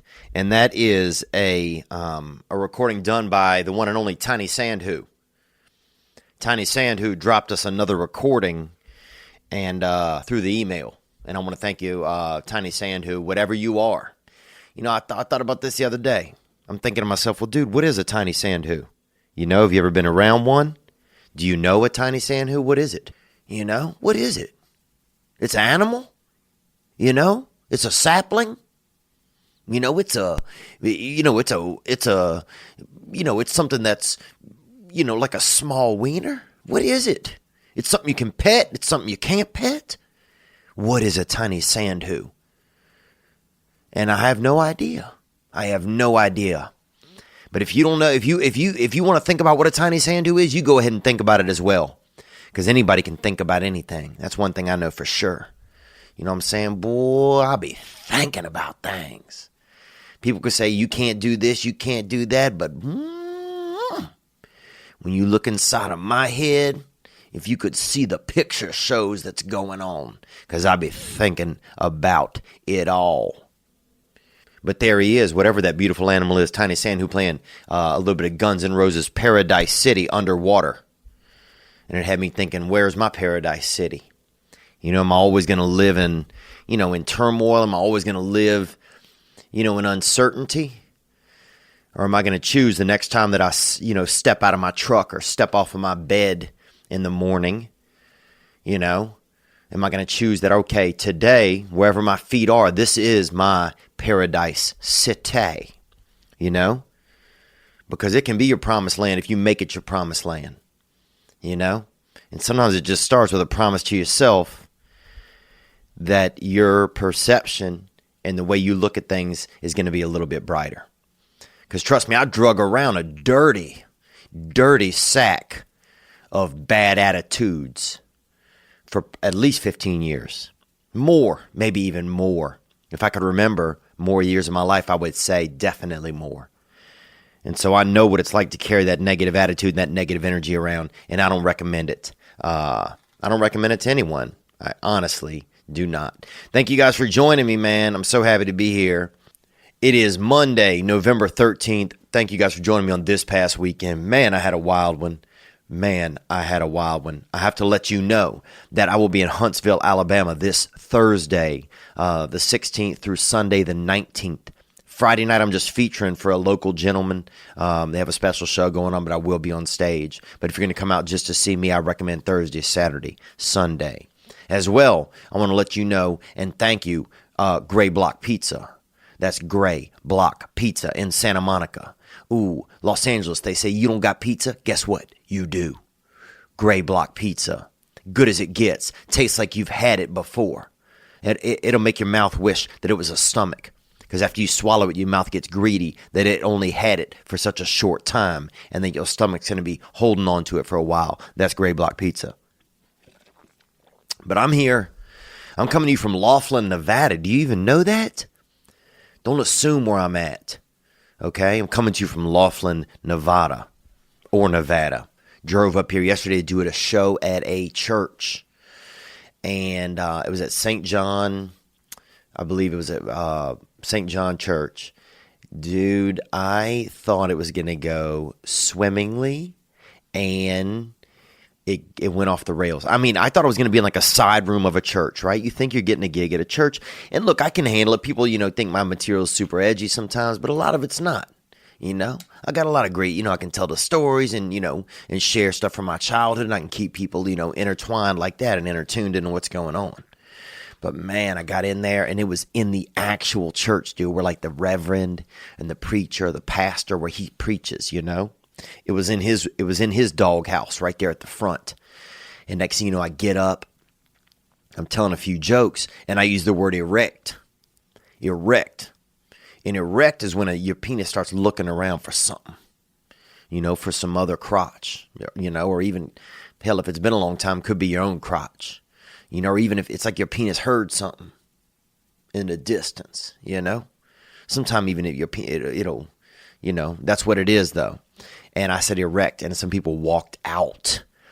And I mean, look, I don't blame them. I'm saying erect. I'm in a church, but man, it didn't go swimmingly. So then I had to stop telling jokes, right? So suddenly one of the parishioners in the crowd just raises their hand and asks a question. So now we started it into a conversation, right? And then I get people laughing. They're asking questions. I'm sharing things from my life, just experience from my own life. We get it going. And I really feel a lot of gratitude because those people saved the day. Instead of sitting there and being miserable about what was going on, about, well, this guy's up here, dropping erection words into the air, they decided to be like, well, let's get involved and let's change the vibe. And I was able to be, open enough to change the vibe, and we kept the energy going. And then for about 30 minutes, we did a Q&A that was full of laughter and joy. A lot of the people were senior citizens. And, I grew up with a senior citizen. My father was a senior citizen when I was born. My father born in 1910. And so suddenly I had this ground to really relate to them on, and we were all just sharing stories. And it turned out being a pretty good experience. But at first it was a really bad experience. I mean, I was sweating in front of about 100 people in this small church that asked me to come and perform. And, sometimes you get gigs like that. That's the thing. I've had gigs where I flew into, Guantanamo Bay, and I got to do some shows there one time. It was, amazing. And then sometimes you have gigs where you are sweating in front of people at a church, and they're coming to your aid, man. So that just happened this evening here in Laughlin, Nevada. Good people. And one of them started talking about rheumatism during the show. We're talking to each other because at the end it was cute. Like I could not tell any more jokes. I was so afraid to tell any jokes that I was going to really offend someone. So, and one of the seniors mentioned rheumatism, and I don't know what rheumatism is. And I was like, well, is it like when you're in a room and, you're really scared? You're like scared of being in that room. And they were laughing. And then I was like, because if it is, that's what I have right now. I have rheumatism. Because, man, it was one of the toughest moments I've had in a show. That's for sure. What else, man? Oh, I went to Repticon this weekend. And Repticon, that's reptiles. And con men, which are really people, it's not con men, it's people that sell reptiles. But they're definitely trying to 2-for-1, 3-for-1. Throwing in a salamander, throw in a swirly frog, throw in one of these little Buster Douglas geckos, I'm like, is that a scientific name? He's like, it's all black, it's a little bit blue around the eyes. It's a Buster Douglas gecko. And I'm like, well, I guess Buster Douglas might have had some different, unique skin tints, but that seemed like a wild name. But I got to watch some tarantulas have sex. And that's alarming, dude. That's alarming. When you see tarantulas, first thing I noticed about a tarantula was if you hold onto a tarantula, you can barely feel it in your hand. You can barely feel a tarantula. And it can be sneaking around on your skin and you don't even know. It can be just kind of bouncing around on your skin and you don't even know. Like it's looking for Easter candy. I mean, and dude, there's something about them where it felt like this motherfucker knew me and knew that I had cheated on some of my taxes before. That's exactly what this thing, the second they kept putting it on me, it would go straight up, try to go straight up my arm like it was going for my heart, like it was like it was going to go inside of me or something and see what was going on inside of me. Very scary, very, very scary for me, them tarantulas or ranches. Or chulas. Some people call them chulas, but I think that might even be racially offensive to Latinos. I don't know if it is, but it felt like it was when I was saying it, Let me get them chulas, and look at these chulas fucking. Because we got to watch them have sex. I was down there working for the chive. I was doing stuff for the chive. And the chive is a vegetable. That's ditch onions. But it's also a website where you can look at breasts and pictures of cats and animals and fun stuff like that. And I was down there doing some work for them. And we went to Repticon. And, dude, the people that work at these conventions, I don't know if anybody ever been involved in a convention. But the people that work at conventions, dude, it's wild. You know, a lot of them they're drinking, they're on uppers, you know. You know, they're in the back hitting, you know, balming up their insides with that dust, you know, getting funny on that puff, you know, they're doing it all. You know, a lot of them are back there just re-spackling their innards with that freaking Kool-Aid powder. You know what I'm saying? And that's that shit that'll make a jug of sugar water, you know, come crashing through your wall, you know? Kool-Aid Man! Remember that commercial? Kool-Aid Man can. Well, a lot of these people that work at these shows and these, you know, these things are like that. They do, a lot of them are on uppers. So you'd be in the bathroom and these people out there, you know, they're popping little uppers and, you know, Quaaludes and, you know, buzz saws and freaking whisper bears or whatever they need to get it in their system to stay awake. You know, that cocaine, you know, that orange juice powder, whatever they're doing. You know what I'm saying? That freaking, they're back there snorting, you know, snorting fucking dried up Starburst crust and all kinds of shit like that, just to make themselves get that high. But then they're out there slanging snakes and reptiles. Dude, one guy had this little bin, this little Rubbermaid bin, had about 200 baby tarantulas in it. Think about that. Dude, they were so little. Man, I was scared. Like in the beginning, we got there and they had to hold a snake. And look, I've been around snakes, you know. When I was growing up, one of my best friends used to, he's best friend for a little while, and he was also a real angry boy in our town. And he used to always go catch snake because he couldn't say S. So he used to go catch snake. And he'd make you go catch snake with him. And he would get pissed if you didn't go catch snake. So, dude, he'd be like, come on, man, we're going to get some snake. And I did not want to go with this dude, but I did not want to get beaten by him either. So the fear that I felt as a child having to hunt snakes when I didn't want to be hunting snakes because I didn't even like snakes, okay? But also the fear was if I didn't hunt for snakes, that I was going to get my ass beat. And that was scary. That was scary for me. So I think some of this brought back feelings of that, you know, of hunting snakes and all of that. And just a lot. It was a lot going on. But it was a wild weekend for me. I went and saw Morrissey. I saw Billy Idol. I haven't been to a concert in Los Angeles in a long time, like at the Hollywood Bowl. They have a huge place you can see a concert. And I know this show is all over the place right now. Look, it's just sometimes it's going to be like that, you know. That's the week. That's the weekend. It's midnight right now. I'm in Laughlin, you know, and that was the weekend that I had. But it was a lot of joy too, man. And you guys hit me with a lot of calls. I didn't post up the Ari thing this week because there wasn't a lot of interest in it. And so I don't think we're going to have Ari on anymore. And that's not a knock to Ari. I love Ari. There may be a reason in the future. But at the time, I think we're just going to keep things kind of like it is. And I hope to get into some call-ins. We got a new producer that's going to be helping me out on Wednesday. We're going to put out a Thursday episode this week as well. So I'm really excited about that. And that's just some of the new stuff that's going on that I wanted to fill you guys in on. Also, last week we were talking about what's real, right? And I didn't get to, there was a voicemail that I put up on the Patreon because I'll do, after content on the Patreon. And you can be a part of Patreon if you want. Patreon.com/Theo Von, TheoVon. Every little bit helps, man. So grateful to the donors, man. The Gunt Squad, people are contributing $10 a month to help out. It does mean a lot. We're going to be putting a lot of good stuff on there. So thank you.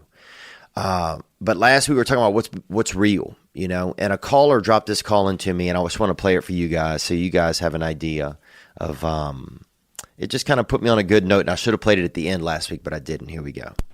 Hey, what's up, Theo? It's Michael from California. Hey, man, I just asked my girlfriend's father for his permission to ask her to marry me, and he gave me his blessing. Felt really good, man. It was one of those times in your life where it's just, you know, asking a father to marry his daughter. That's, whew, wow, man. I'm still thinking about it. It's like an honor, you know. It's an honor. So, man, I'm pumped. Just got to go find a ring, man. That's all. There you go. So, yeah, I just wanted to play a little bit of that call for you. I know we were talking about things that are real. We talked about friends and family and how that's something that's real. But just hearing that Michael right there, you know, he went the old-fashioned route. Hit up the daddy cat, you know. Because sometimes you got to scratch daddy's back if you want to play with his daughter's breasts, you know. And we all know that. And nothing any different from Michael there making that move. Congratulations, Michael. You know, that you got the dad's permission now. You're halfway there. You know, it's like you made the first, you know, you hit the warp zone. Now you just got to get up in the castle and beat Big Bowser. You know, you got to get that lady to be on time with you. And you're going to get that ring for her, and that's beautiful, man. That's beautiful. Congratulations. It's been a good week. It's been a good week for me. Everything's still cruising along. What else did I do this weekend? I went to Repticon. I went to the Morrissey. Did some shows. Had a nice conversation with Kevin Nealon at the Comedy Store. You remember him from SNL. Sweetest man. I mean, just a nice guy to be around. A gentle soul. That was good. And what else, man? Been struggling with the masty personally, dude. I thought things was going to be swelling. Usually, my masturbation flares up in the winter.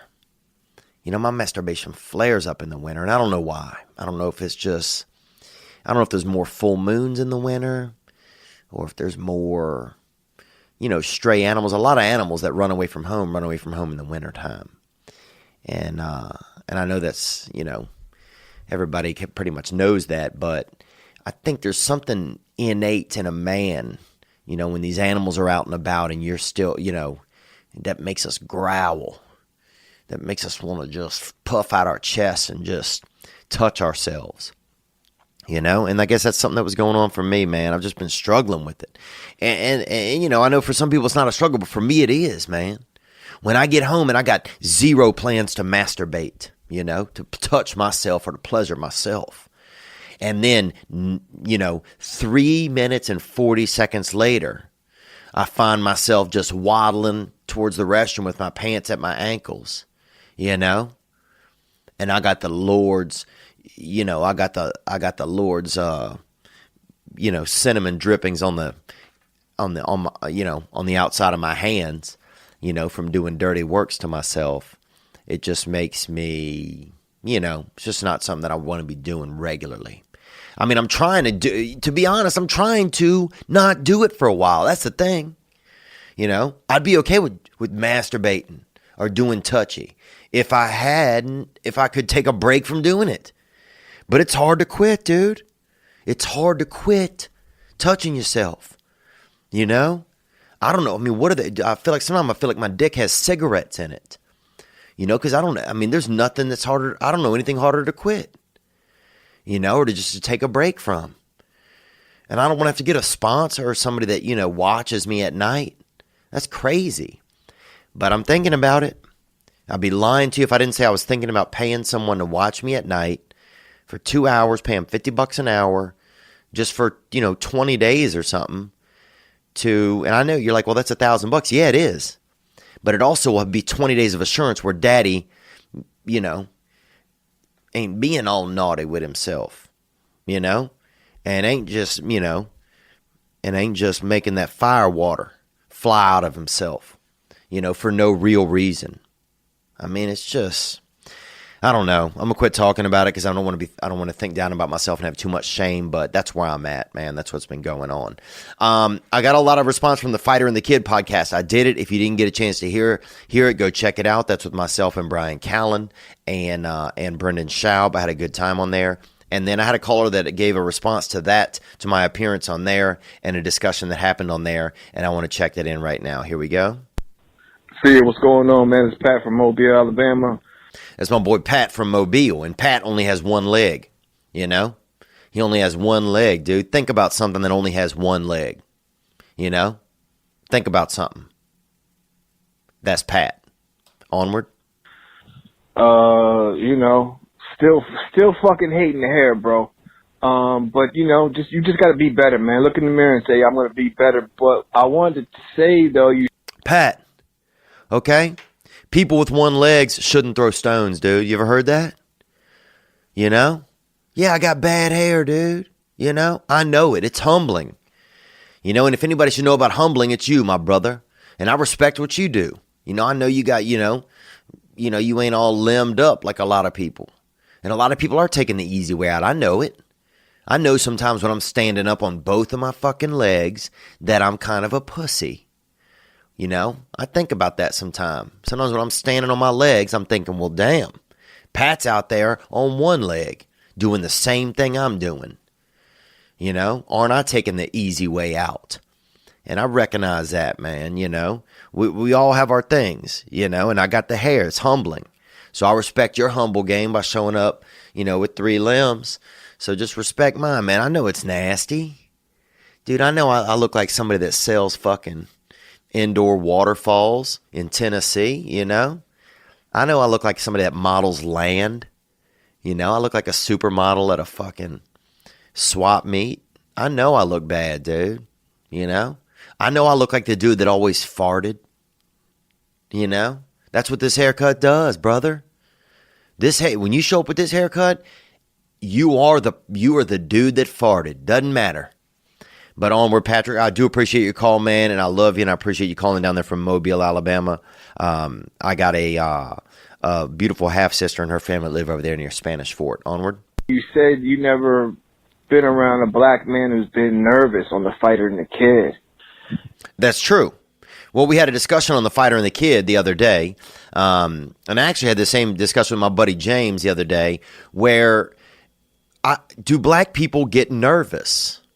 You know, and I know we all have nerves in our body, but when I think back in my life, I can't ever think of a black friend of mine telling me he's nervous. You know, I'm like, Jesus Christmas. Like, that must be awesome. Imagine not getting nervous. Like, it makes me think maybe that could be one of the reasons why a lot of black guys are better at basketball.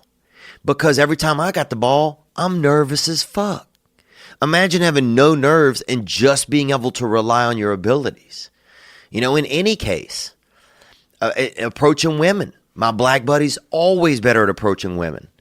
Or I would say 90% of the time better at approaching women. And I can't think of do black guys get nervous?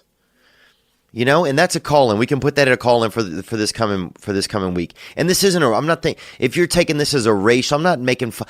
This isn't, it'd be just like asking, you know, trying to think up an idea or about any ethnicity or any type of gender, you know, whatever. You know, do black people get nervous? And I'm going to talk to some black friends of mine as well and have them comment on this because I want to know. I want to get to the bottom of this. But that's what the conversation was on The Fighter and the Kid, and that's what Pat is calling about here. Pat, let's hear a little bit more. And I got to tell you, man, there's 2 things that black gentlemen get nervous about, man. One are court sentences. You look at a black man's face during a court sentence, motherfucker, they're sweating goddamn bullets. That's a good point, dude. That might be true. Wow, that's true, huh? That's pretty true, dude. Unless it's like, you know, somebody who's like thugging or fronting, which no matter what color or ethnicity you are, then those dudes are always kind of like just being hard. But otherwise, I guess maybe that's an example of when black guys get nervous. Okay, onward. Okay, I'm telling you, man. Don't go to Judge Judy. Go to the fucking C-SPAN type television, like, you know what I mean, like the real boring shit where you got an old ass judge. So that's one thing they get fucking nervous about. Court sentences. Number 2, fucking paternity test. Man, I had so many people I know sweating, fucking over, hoping that DNA. Man, I know dudes who tried to fucking put bleach in like the little swab joint, you know, you got a swab for the DNA and shit. Man, they try to put bleach on that bitch just so that DNA test comes out all types of fucked up. Wow. So Pat knows some guys down there in South Alabama who were trying to bleach their way out of off of children's birth certificates, you know, by by disenfranchising the test that women take, that vaginal, swab factor that lets us know, if the baby, if there's even a baby, I guess, Damn, that's gangsta. But that's two good examples. Pat. I appreciate that. And if you guys have an example out there, if you think that's a good question, there's some innate differences between people, in ethnicities and in genders, of course. But I remember the first time I noticed a real, like, intrinsic, or I don't know if intrinsic's the word, but a difference one time between me and a black gentleman. They had this boy in our town named Boo Boo Tyson, and his brother had set his leg on fire, and they used to call him Ashy because his leg was ashed up. And Boo Boo had the nicest smile in town, man. We played basketball together for a few years. We went to school together for a few years. Kind of like the town mascot. I don't think there was a person in town that didn't love Boo Boo Tyson. And Boo Boo Tyson, he had that leg was a little bit crisped up. So one of his legs was a little bit leaner than his other leg because it had been crisped. It had been crisped in a fire. And so Boo Boo was constantly carrying, different type of lotion, or things you would put on horses, stuff like that. Heavy lotion, intense lotion, stuff you would pack that they packed ball bearings in on a car tire, like really real ass lubricants, I mean, this dude would crack open a Ziploc bag full of, shit that they used on the damn NASA space jet, things that could really, you could slick your hair back for probably about half a decade with some of this pomade, some of this heavy grip and heavy softener this boy carried. And he would polish that up into his leg, and this reminds me actually of, my step-grandfather D'Artagnan. And I talked about it last week when he would let us, put lotion into his legs. But anyhow, Boo Boo Tyson had that magic leg by us, and he used to ash that thing up, and he used to put special salves and softeners on his leg to, keep the fire, the afflictions of that fire out of his leg and away from everybody. I can't even remember what I was talking about there. What were we talking about? Well, I know Patty called in and said that he had, that people had different issues. What else happened? Man, my brain's a little slow tonight, guys. It's midnight. Usually I try to get in recorded a little earlier, but I had to drive here to Laughlin today. What were we talking about? Boo Boo Tyson. Oh, well, here's the time that I noticed when Boo Boo Tyson, Boo Boo Tyson introduced me to one of the most unique moments that I ever had with a young black man. One of the first most unique moments I ever had with a young black man was we were riding in the back of the truck. Our basketball coach, Coach Steve, who he was a unique man, and he was driving us out somewhere to do some work. Down, we're both in the back of the truck, and he drove us about 60 miles an hour, probably about 15 minutes, and he comes to a stop sign out in the country. And we stop, and Boo Boo and I just couldn't even been able to talk because the wind had been going by so fast. We're just sitting in the back of an open truck. And Boo Boo looks over at me, and he said, "Man, what's it like to have your hair blow in the wind?" And that, for me, was one of the first times that I was ever like, wow, Boo Boo, he's never going to probably know what that's like, like not the same way I will. And so I just said, I said, well, what's it like to not have your hair blow in the wind? That was my, my answer really. And also just a question to kind of, to keep the conversation or just to make it, I don't know, just a retort that I had. That was my retort. But it was interesting because I'd never thought about that before. And that was one of the first times that I was like, oh, wow, there's just some people will have different experiences. As simple as something to have your hair blow in the wind that Boo Boo Tyson would never know about it. And at the time, I couldn't think of any of my black friends that would, or any black kids even in my town that had long hair. Because at this time, the only person that I knew that had a Jerry Curl type haircut was Raleigh Coleman, who was the vice principal at my school, at my junior high school, and who also used to sleep in the trunk of his car around lunchtime. And that was wild why he did that. And that could have been issues from birth, or maybe he got, he didn't want to be, he missed the womb or something. I don't know. But anyhow, so that was an interesting experience I had early on. But do black guys get nervous? Do black guys get nervous? If they don't, teach me how. Because most of my life is anxiety. But when I really think about it, I personally cannot think of a time that a black friend of mine ever said to me, man, I'm nervous. Can you?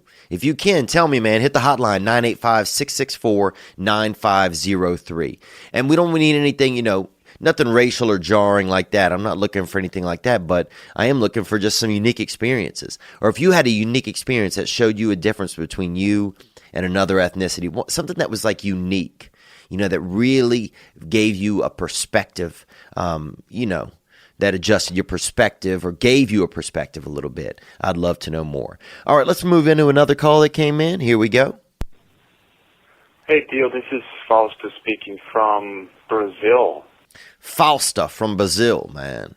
And, it's amazing, man. I've had a young lady call from Saudi Arabia. I've had people from Ireland call from Britain and the British, who we beat the British. And here we are, Fausta from Brazil. Onward. Just want to say that I'm a big fan. I first saw you on Joe Rogan podcast, and ever since I watch this past weekend show. Thanks, Foster. I appreciate that, man. Dude, I saw Joe the other night in the hallway at the Comedy Store, and I got a little bit nervous around him. Sometimes I just get nervous around people, whether even, if I know them or not. And like he had so many, like a lot of fans were going up to him, and people love him. It's like, it's almost like for some people getting to meet, it's almost for some people it seems like they're getting to see I don't know, it's obviously like a celebrity to some people, but there's something else more than that. It's like they get to see a little bit of a guru or a family member that they haven't met or something. I don't know. There's something unique about it. The way that his fans like him. And I got kind of touched by it just watching that. It's nice to see people not enamored. I mean, there's that aspect, but there was something else. It's like they get to meet a little bit of a teacher that they, it's like as if somebody dug up Aristotle and was bringing his, and they, attached some muscles and tendons and blood and everything to his bones and got him clicking again. And then people showed up and like, we're meeting him. There was some excitement in the air. So, but yeah, sometimes anyway, I don't know what I'm talking about. Let's hear a little bit more. Fausta from Brazil. And I think it's awesome. You seem to be a pretty cool guy. And I'm just calling to say that it's a beautiful day here in Brazil today. It's Sunday, noon, and I'm watching your podcast. And I just thought about calling. I'm 38 years old, single, photographer here in São Paulo, big city. And I'm just about to do some mushrooms today because it's a beautiful day. I do that every once in a while. Cool, Fausto. Well, look, man, I appreciate it. I knew I just want to play that call because it was from abroad, just to let you guys know that we got other people who are tuning into all of us, and that's pretty cool. Thank you, Fausto. Get them shrooms in you, bruh. Get your vision cracked out. Oh man, I missed that. That's one thing I miss, bruh. Is sprinkling those indecencies, bruh. Just, man, when you took on shrooms, life was like an 8-box of crayons, but when you had them shrooms in your dome, suddenly, boy, you was running on that big kit, that big 64. And that's one thing I miss and love about them mushrooms, bro. Just treating yourself with that fungus, getting that fungi-ungy up in your jungy, bro, up in your brain jungle, up in your thought penitentiary. Dude, man, there was nothing better than watching your eyes drip out of your skull in a bathroom mirror at a stranger's apartment. And then coming out of the bathroom and realizing it wasn't a stranger's apartment. It was your apartment. Man, that's one thing I miss about mushrooms, dude. Going out in the field and picking them. Saw one kid eat something one time in a field. It wasn't even a mushroom. It was something that a pig had coughed up, and he got fucking sick and had to go to the hospital for about 3 weeks. But you know what? Fuck him, man. If you're out eating mushrooms and you're eating other shit off the ground, dude, you're an idiot. Sometimes people are just an idiot, What else is going on, man? There's a lot of stuff happening with well, let's take one more listener, and then I'm gonna get into. People are talking about some of these just men and female issues that's going on, and some of the conversations that are going on here in the aftermath of the Louis C.K. issue. Let me take one more call here that came in. Here we go. What's going on, Theo, man? Ryan from Pittsburgh here. Ryan from Pittsburgh, man. I got pink eye one time up there in the Monongahela, and I got a blowjob up there behind the Giant Eagle, behind a chain grocer. And all a Giant Eagle is just a Kroger in disguise. That's all that is. But I got a beautiful blowjob up there one time, and I got pink eye. And onward. Fucking take this job, man. I up and quit in the beginning of the week at my old job, so I started with no money. So, I mean, it's been a week at this new place. I'm paying for gas with change. Dude, I don't know if you know anything about paying for gas with change, but it's an embarrassing act that I've been forced to have to do almost every day. But I'm listening to you talk about rubbing lotion on this fucking old dude's leg and thick water, and I'm just, it immediately pulled me out of my funk, dude. Thank you, man. I appreciate it. Yeah, there's no better way to get to know a grandparent than by putting, or even a step-grandparent than by putting lotion on their body in a non-perverse way. And if you think I'm crazy, go do that. You may have an association with your grandparent now. Go put lotion on their arms or legs. Show them some tender love and some tender care. That's non-sensual. And let's see how much better you know them.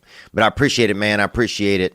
I'm glad that we can make you laugh by and not be thinking about paying for gas with change. I've been there. I'm not there today. Thank God. I might be there again, but I'm not there today. But I have been there, and I commend you for getting up, getting your gas, and getting where you need to go, getting to work. It sounds like that's what you're doing. So I appreciate that call. Let's hear another call here. Here we go, and then we're going to get into some of this other conversation. The Louis C.K. issue is hot right now in Los Angeles. It's hot.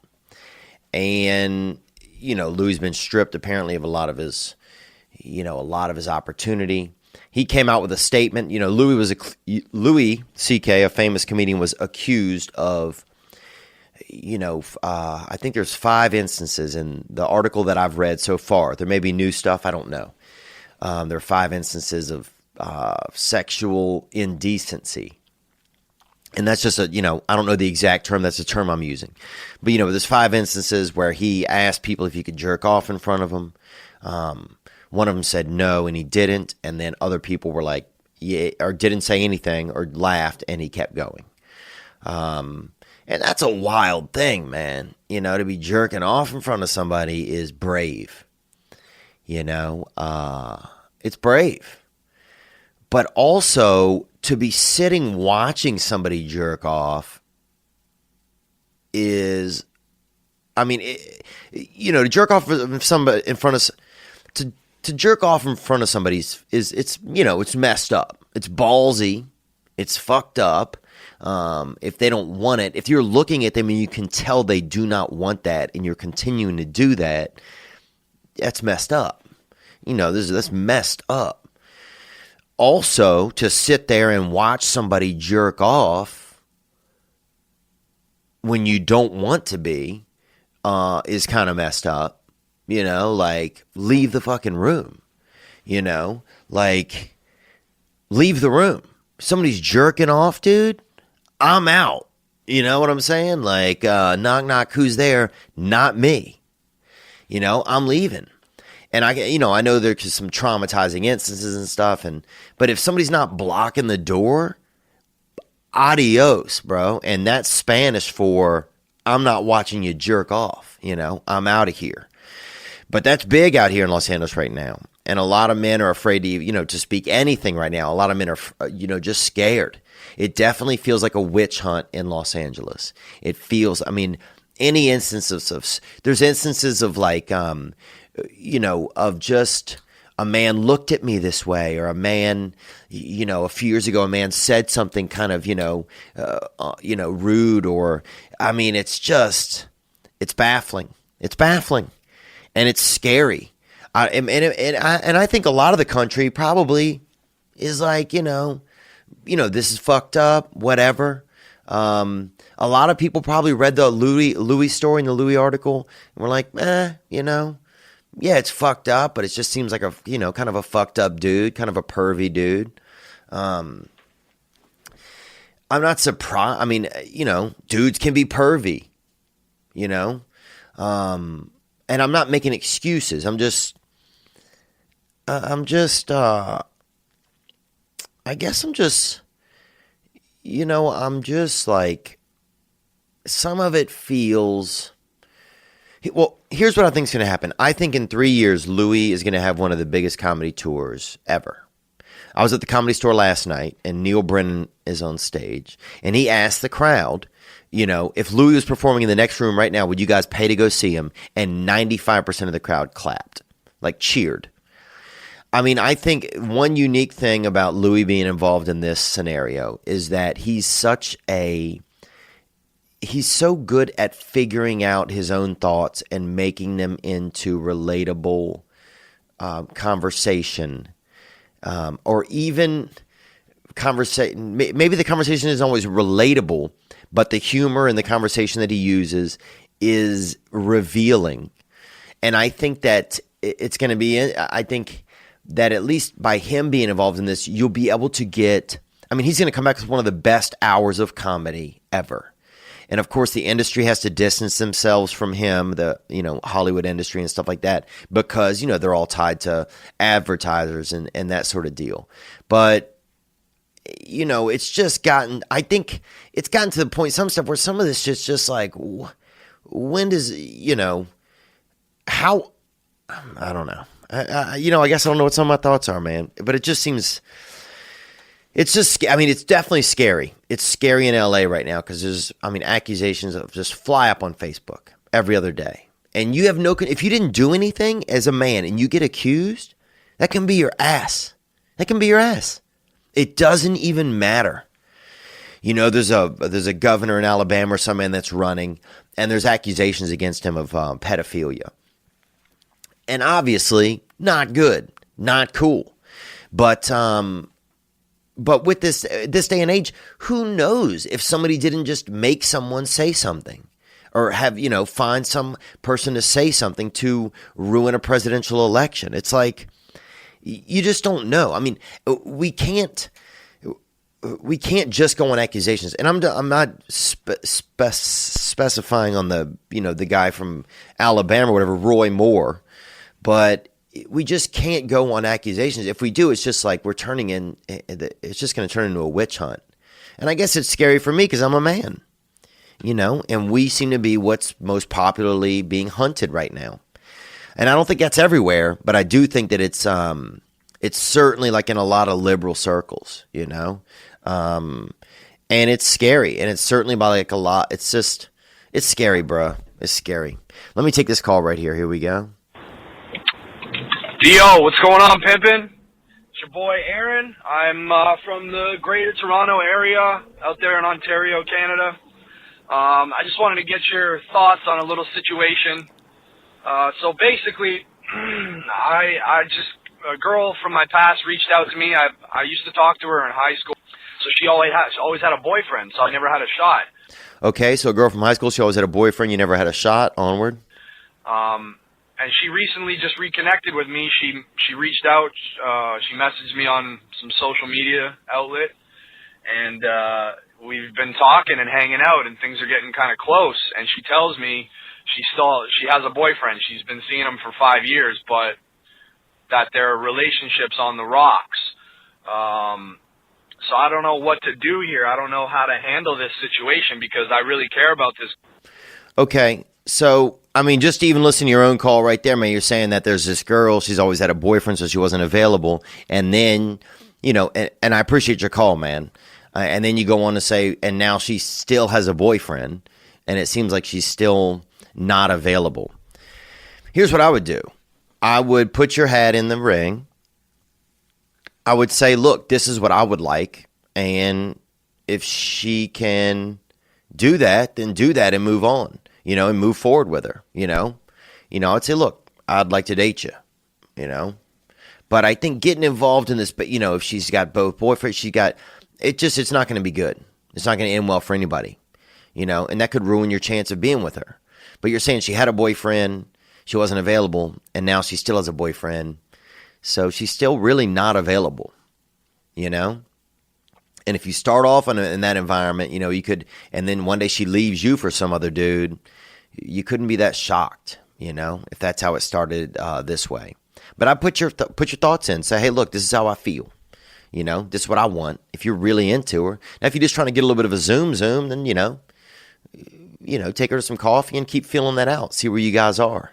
But if you really want to ride the open road and get that long-term vroom going with her, then maybe you just let her know how you feel and then take a step back. Let her figure it out, you know.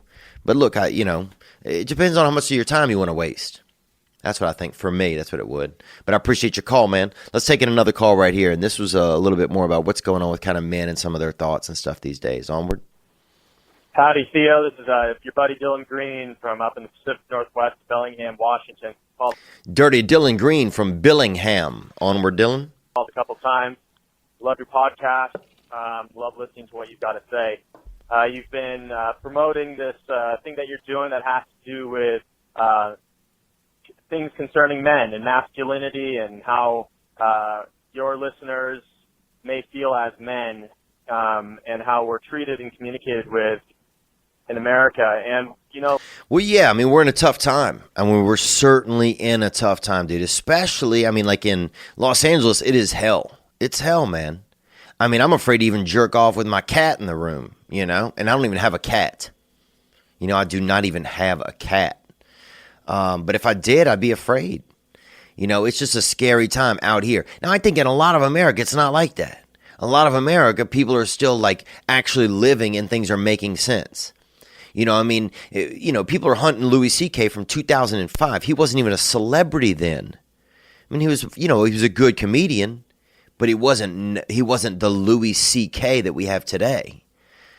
You know? So, I mean, people are witch hunting for sure. You know, some busted comedians, you know, but I'm not saying what made him right, but it's like people are looking through things to witch hunt, you know, and maybe the guy's a twisted dude. Maybe he's sick. I think if you were asking people to jerk off and you're, you know, I mean, that's fucking just bizarre. I don't know, man. I mean, when I was young, my uncle would show everybody his dick sometimes, dude. We thought he was our uncle. We didn't think he was we thought he was a little bit pervy. But we didn't think he was a sick human. We thought he was our uncle. You know?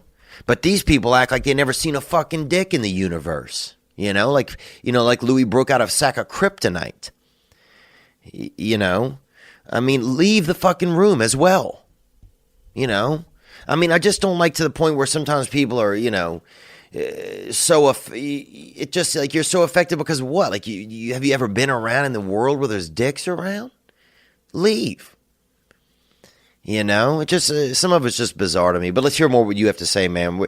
And I'm in a little bit of a rough mood. It's midnight tonight, guys, and I know I should have gotten this done earlier, but I had to be on the road. But I am happy to be here with you guys. I'm just a little bit tired. Let's hear more. So up here in the Pacific Northwest, man, we've got a lot of, you know, pretty heavy liberal politics, which, you know, a lot of that I can get down with. But man, I've been around a lot of these women, and I used to work in an office of 9 women. And I was the only male. And just hearing these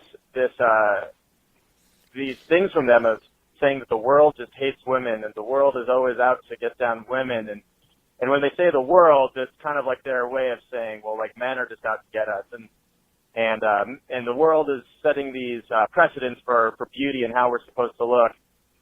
And meanwhile, I'm sitting back and thinking to myself, me and my buddies, we love women. Yeah, look, I appreciate it. And the world is and they're like, the world is setting this precedent for how women are supposed to look. Men aren't setting that precedent. Whoever owns the media is who's setting the precedent. These magazines, you know, they're not hiring. Look, I'll tell you this, dude. Attractive people are still getting most of the work in Los Angeles, you know?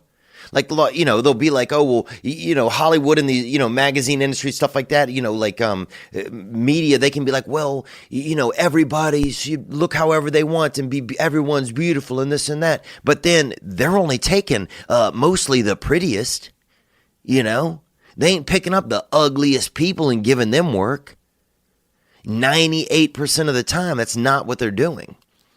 You know, so, I mean, I agree. It's bizarre. It's like, you know, the people that are making that message are the same people that are then coming back and saying, who's making this message? You know, it's the same people. Most normal people who aren't involved in that bullshit circle don't give a fuck. You know, if you have a wife or a sister, you want them to feel good about the way that they look, no matter how they look. You know, most of us in the world are 8s or 7s. You know, that's how we look. You know, and we're okay and we fucking deal with it. You know, it's easy for some beautiful person to be like, everyone's beautiful. No, everyone's not. Most of us are 8s and 7s. You're fucking beautiful. You know, why don't you come down here to 8 or 7ville? You know, and then see what's crack-a-jacking. Onward. Each and every one of us, we respect them. We enjoy their company. We're all seeking, for myself and my buddies who are single guys, we're seeking quality, authentic relationships with women. And none of us are telling these chicks what to wear or what to dress or how to dress. You know, it's an interesting concept. And I sometimes wonder if some of these standards are really actually not created by men at all, but created by the expectations that women put on themselves and the way that they communicate with each other. You know, it's interesting, man. It's a really good point, and it's really well said, too. I mean, I wish sometimes that I was able to as clearly articulate some of my thoughts and feelings as you just did there. Yeah, a lot of times it's, you know, it's not men that are making these demands or demanding anything. I mean, if anything, we just want to be able to fucking be alive these days. You know, there's certainly this witch hunt, you know, in the mainstream media where men are bad. You know, and especially white men. You know, even though most of us didn't do shit. You know, it's a tough time, man. It's a tough time to be a man. And it's a tough time to speak up about being a man. You know? In a world where you're supposed to be able to say, oh, you know, be free, speak your mind, say your truth. Bullshit. You know, bullshit. Some dude tweeted earlier today, I cannot even believe this, right? My buddy sent me this on a text chain, right? This was a tweet by a guy, okay? I'm not even sure who tweeted it, but this was the tweet. Things I love to do to women. Listen to them. Believe them. Support them. Hire them. Be their friend if they want. Share their perspective. Tweet nice things about them. Amplify their voices. Thank them. Love them. In parentheses, how they want to be loved. Yeah, bro. You know? Yeah, that's true. Those are all things that we want to do for women. But that just sounds like such fucking pandering. Like, that's what you're doing every day? Well, you know, what the fuck, dude? You know, are you doing anything for yourself? You sound like a butler. You know? That's the thing these days. It's tough. It's weird. It's interesting, though. But it's also interesting. You know, it's interesting. Because, I mean, women have been, they have been looked down upon and thought of as a lesser sex for a long time. And I think that there needs to be some adjustment there. And I think this could be that correction period. You know, and I hope that it is. But I don't hope that comedy gets ruined because of this. And my hopes are that we can still joke, you know, and know what is a joke and know what isn't. That's one thing that I hope. But I appreciate that call, man. That's a lot of thoughts. And if some of you guys have thoughts on that as well, hit me up. I'd love to hear a little bit more on that. You know, or do you feel scared to be a man right now?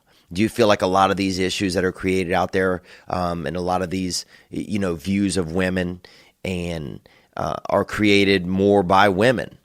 And then they are actually by men. You know, it's like women are just fighting these, you know, are playing both sides of the net. Do you? What do you think? You know?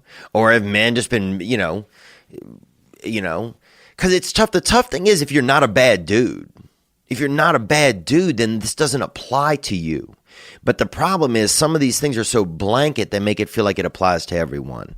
And I know I'm all over the place tonight, man. I don't even think I'm being fucking funny, dude. Sorry. We're going to take one more call here, and then we're going to shut it down. Hey, Theo. My name's Chris. I'm from North Carolina. I really relate to your comedy.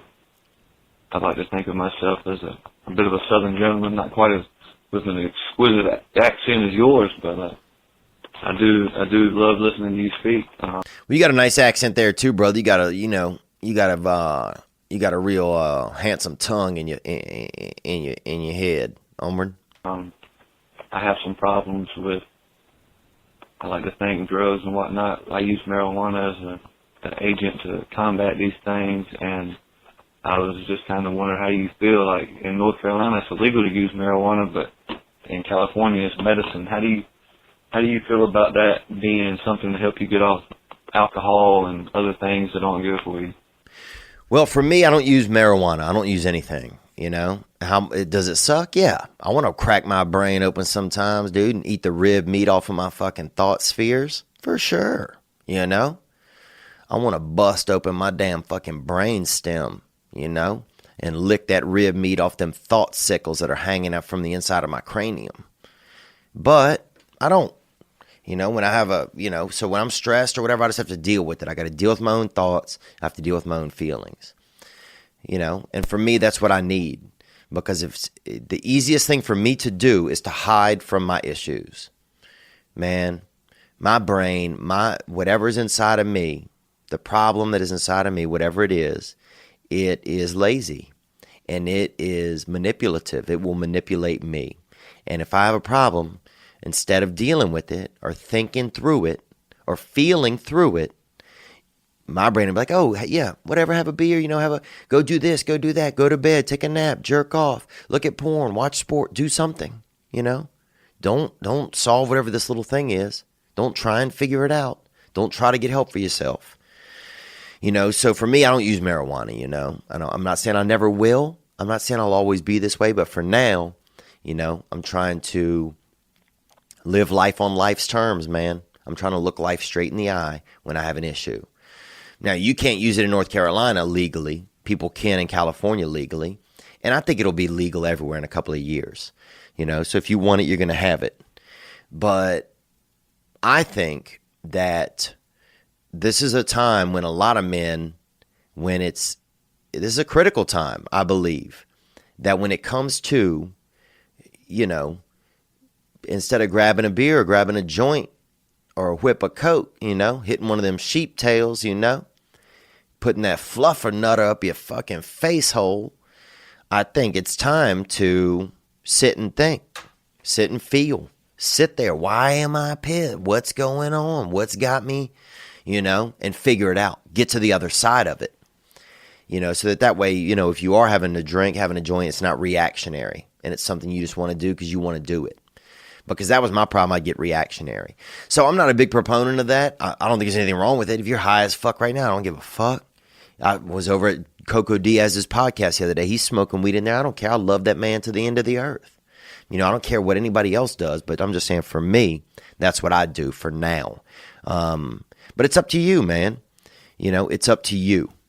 But for me, I'll find too many excuses if I use other stuff right now. I'll find too many excuses, and right now I need to make less excuses for myself, and I need to at least work towards having a little bit more knowledge about what's going on inside of my thoughts and feelings and why I behave the way that I do, so that I can be on top of my behaviors and be a step ahead of them at times. Because a lot of times my behaviors are reactionary, and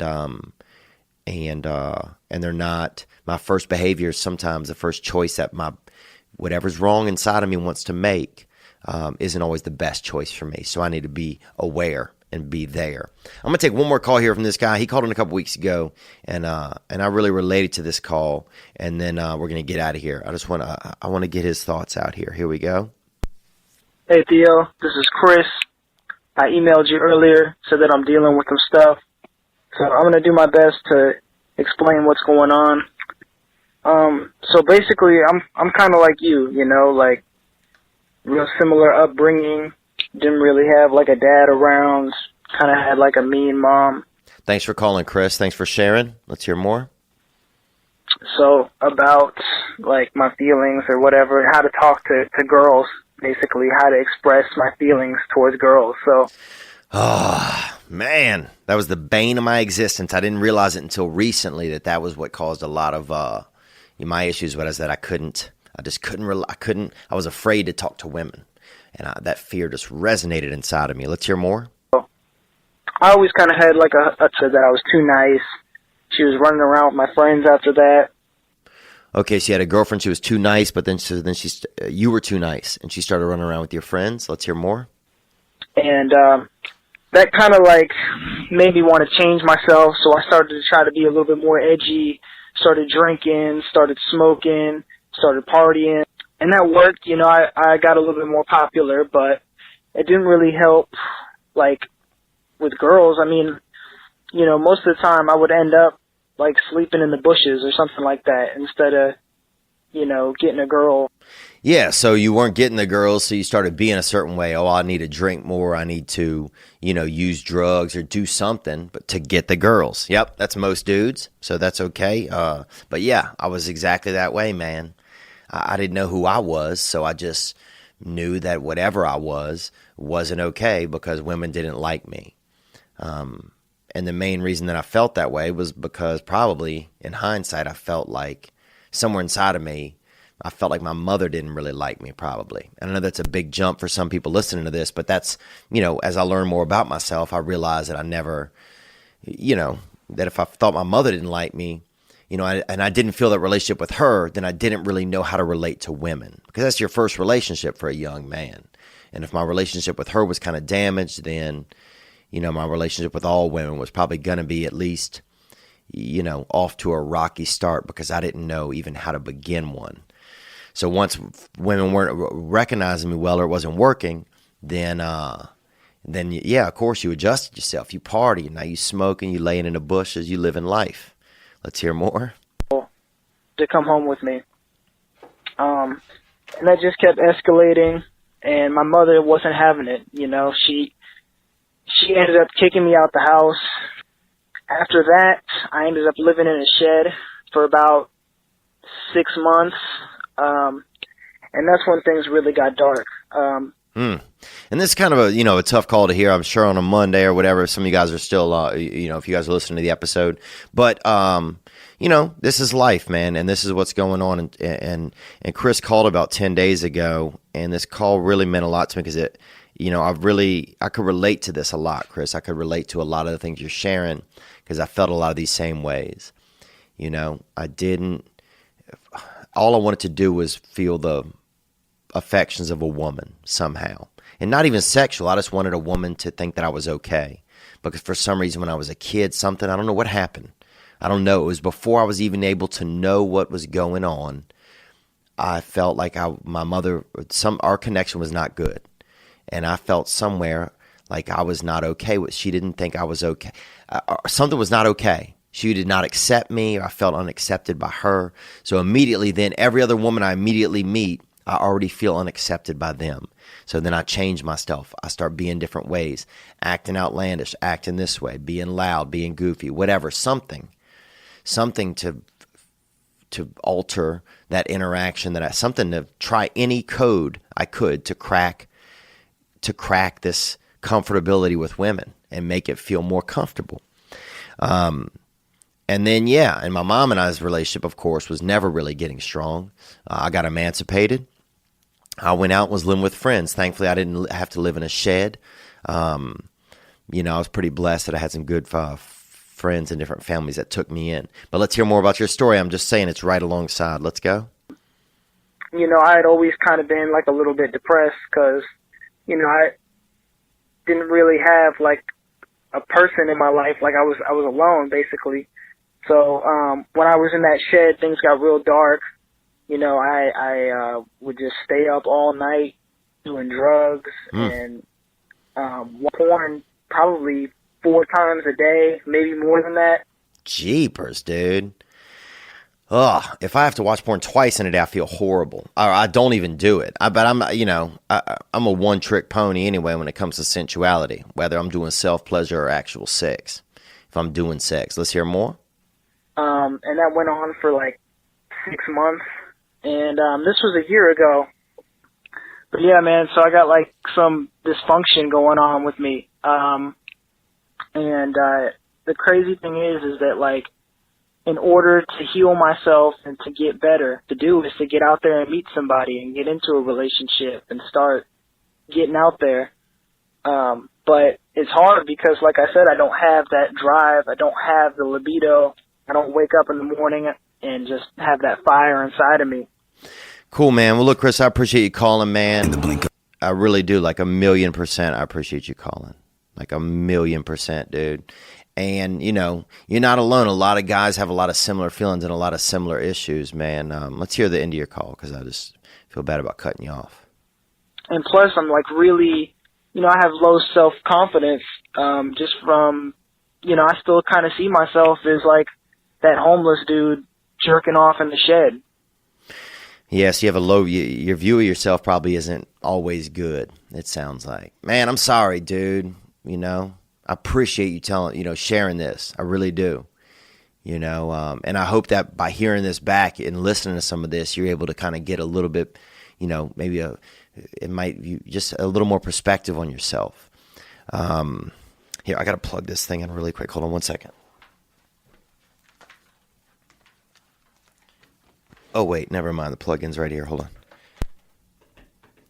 Sorry, my computer's on like 1%. Okay.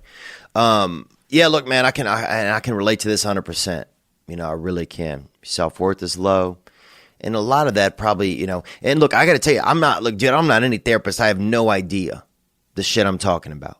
You know, I don't have any medical background. I have no idea. The only thing I know is that when you tell me your story right there, Chris, that I have heard your story or parts of it inside of myself. You know, and I've lived through some of your story before. Maybe not exactly, but I have not had anyone call where I could relate as much to someone call. And the thing that helped me, I'll be honest with you, was getting into a program, dude. It really did. It helped me.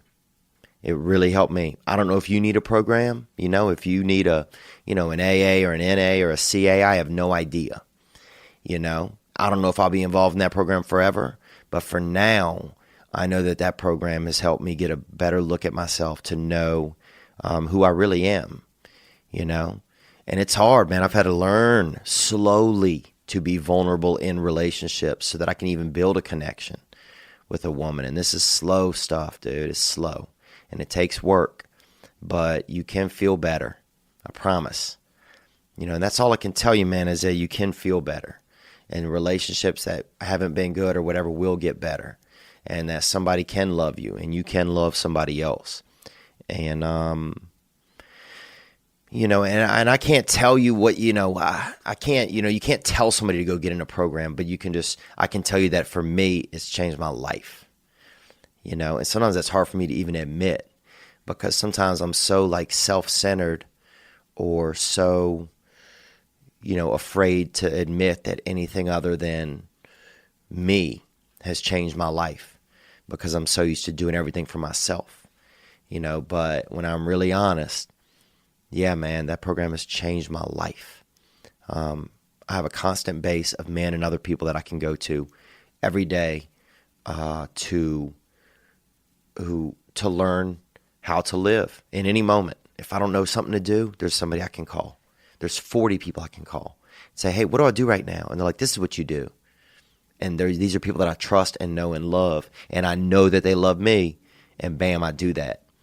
Because those are the things you don't get when you don't have like that relationship with a mother, relationship with a father. You don't get those. You don't know. No one ever teaches you anything, you know? And it's hard to teach yourself anything because you're so busy just trying to survive, you know? So sometimes it's hard to learn. But I love you, man. Keep your head up, you know? Keep your head up, dude. You'll get to your paradise city, man. We all going to get there. Whether it's somebody that wants marijuana out there in North Carolina, you know, whether it's the guy in the Pacific Northwest that just wants to be able to share his feelings with a woman, but's afraid even if you can't even talk to a woman anymore without getting shut down. But I don't think that's going to be forever, man. We just got to just hold the line. Hold the line. It's okay. We're going to be okay. The man that's out there paying for gas with change, dude, you're going to be paying for gas with dollars soon, brother.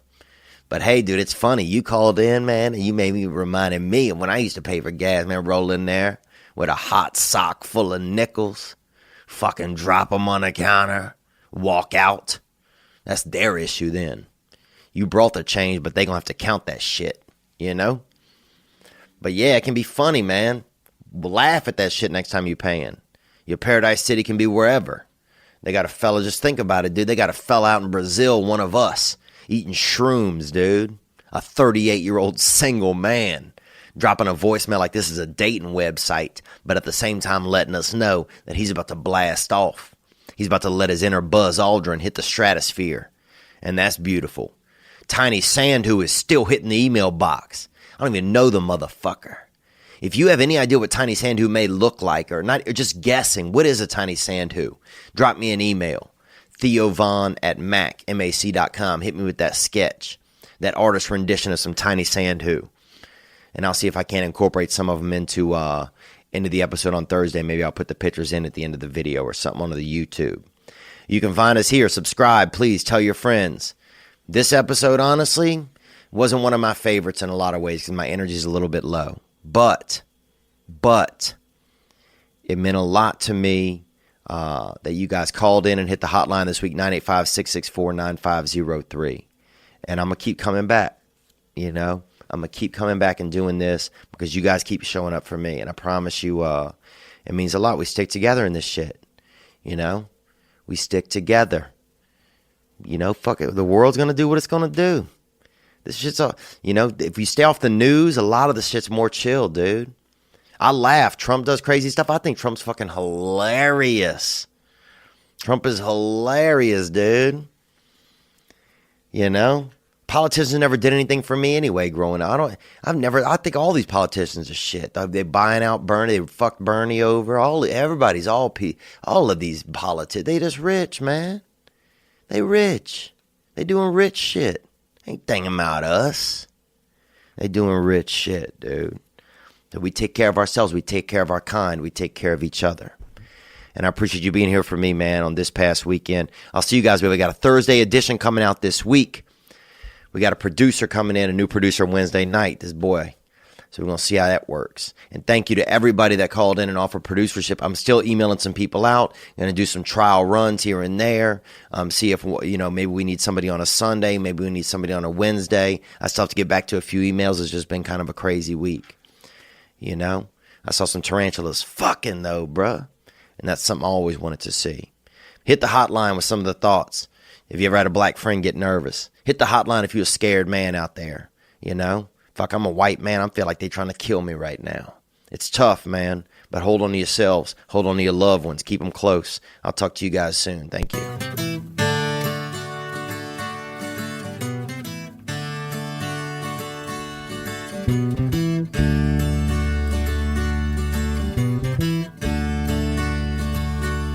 Celebrate living, celebrate misery.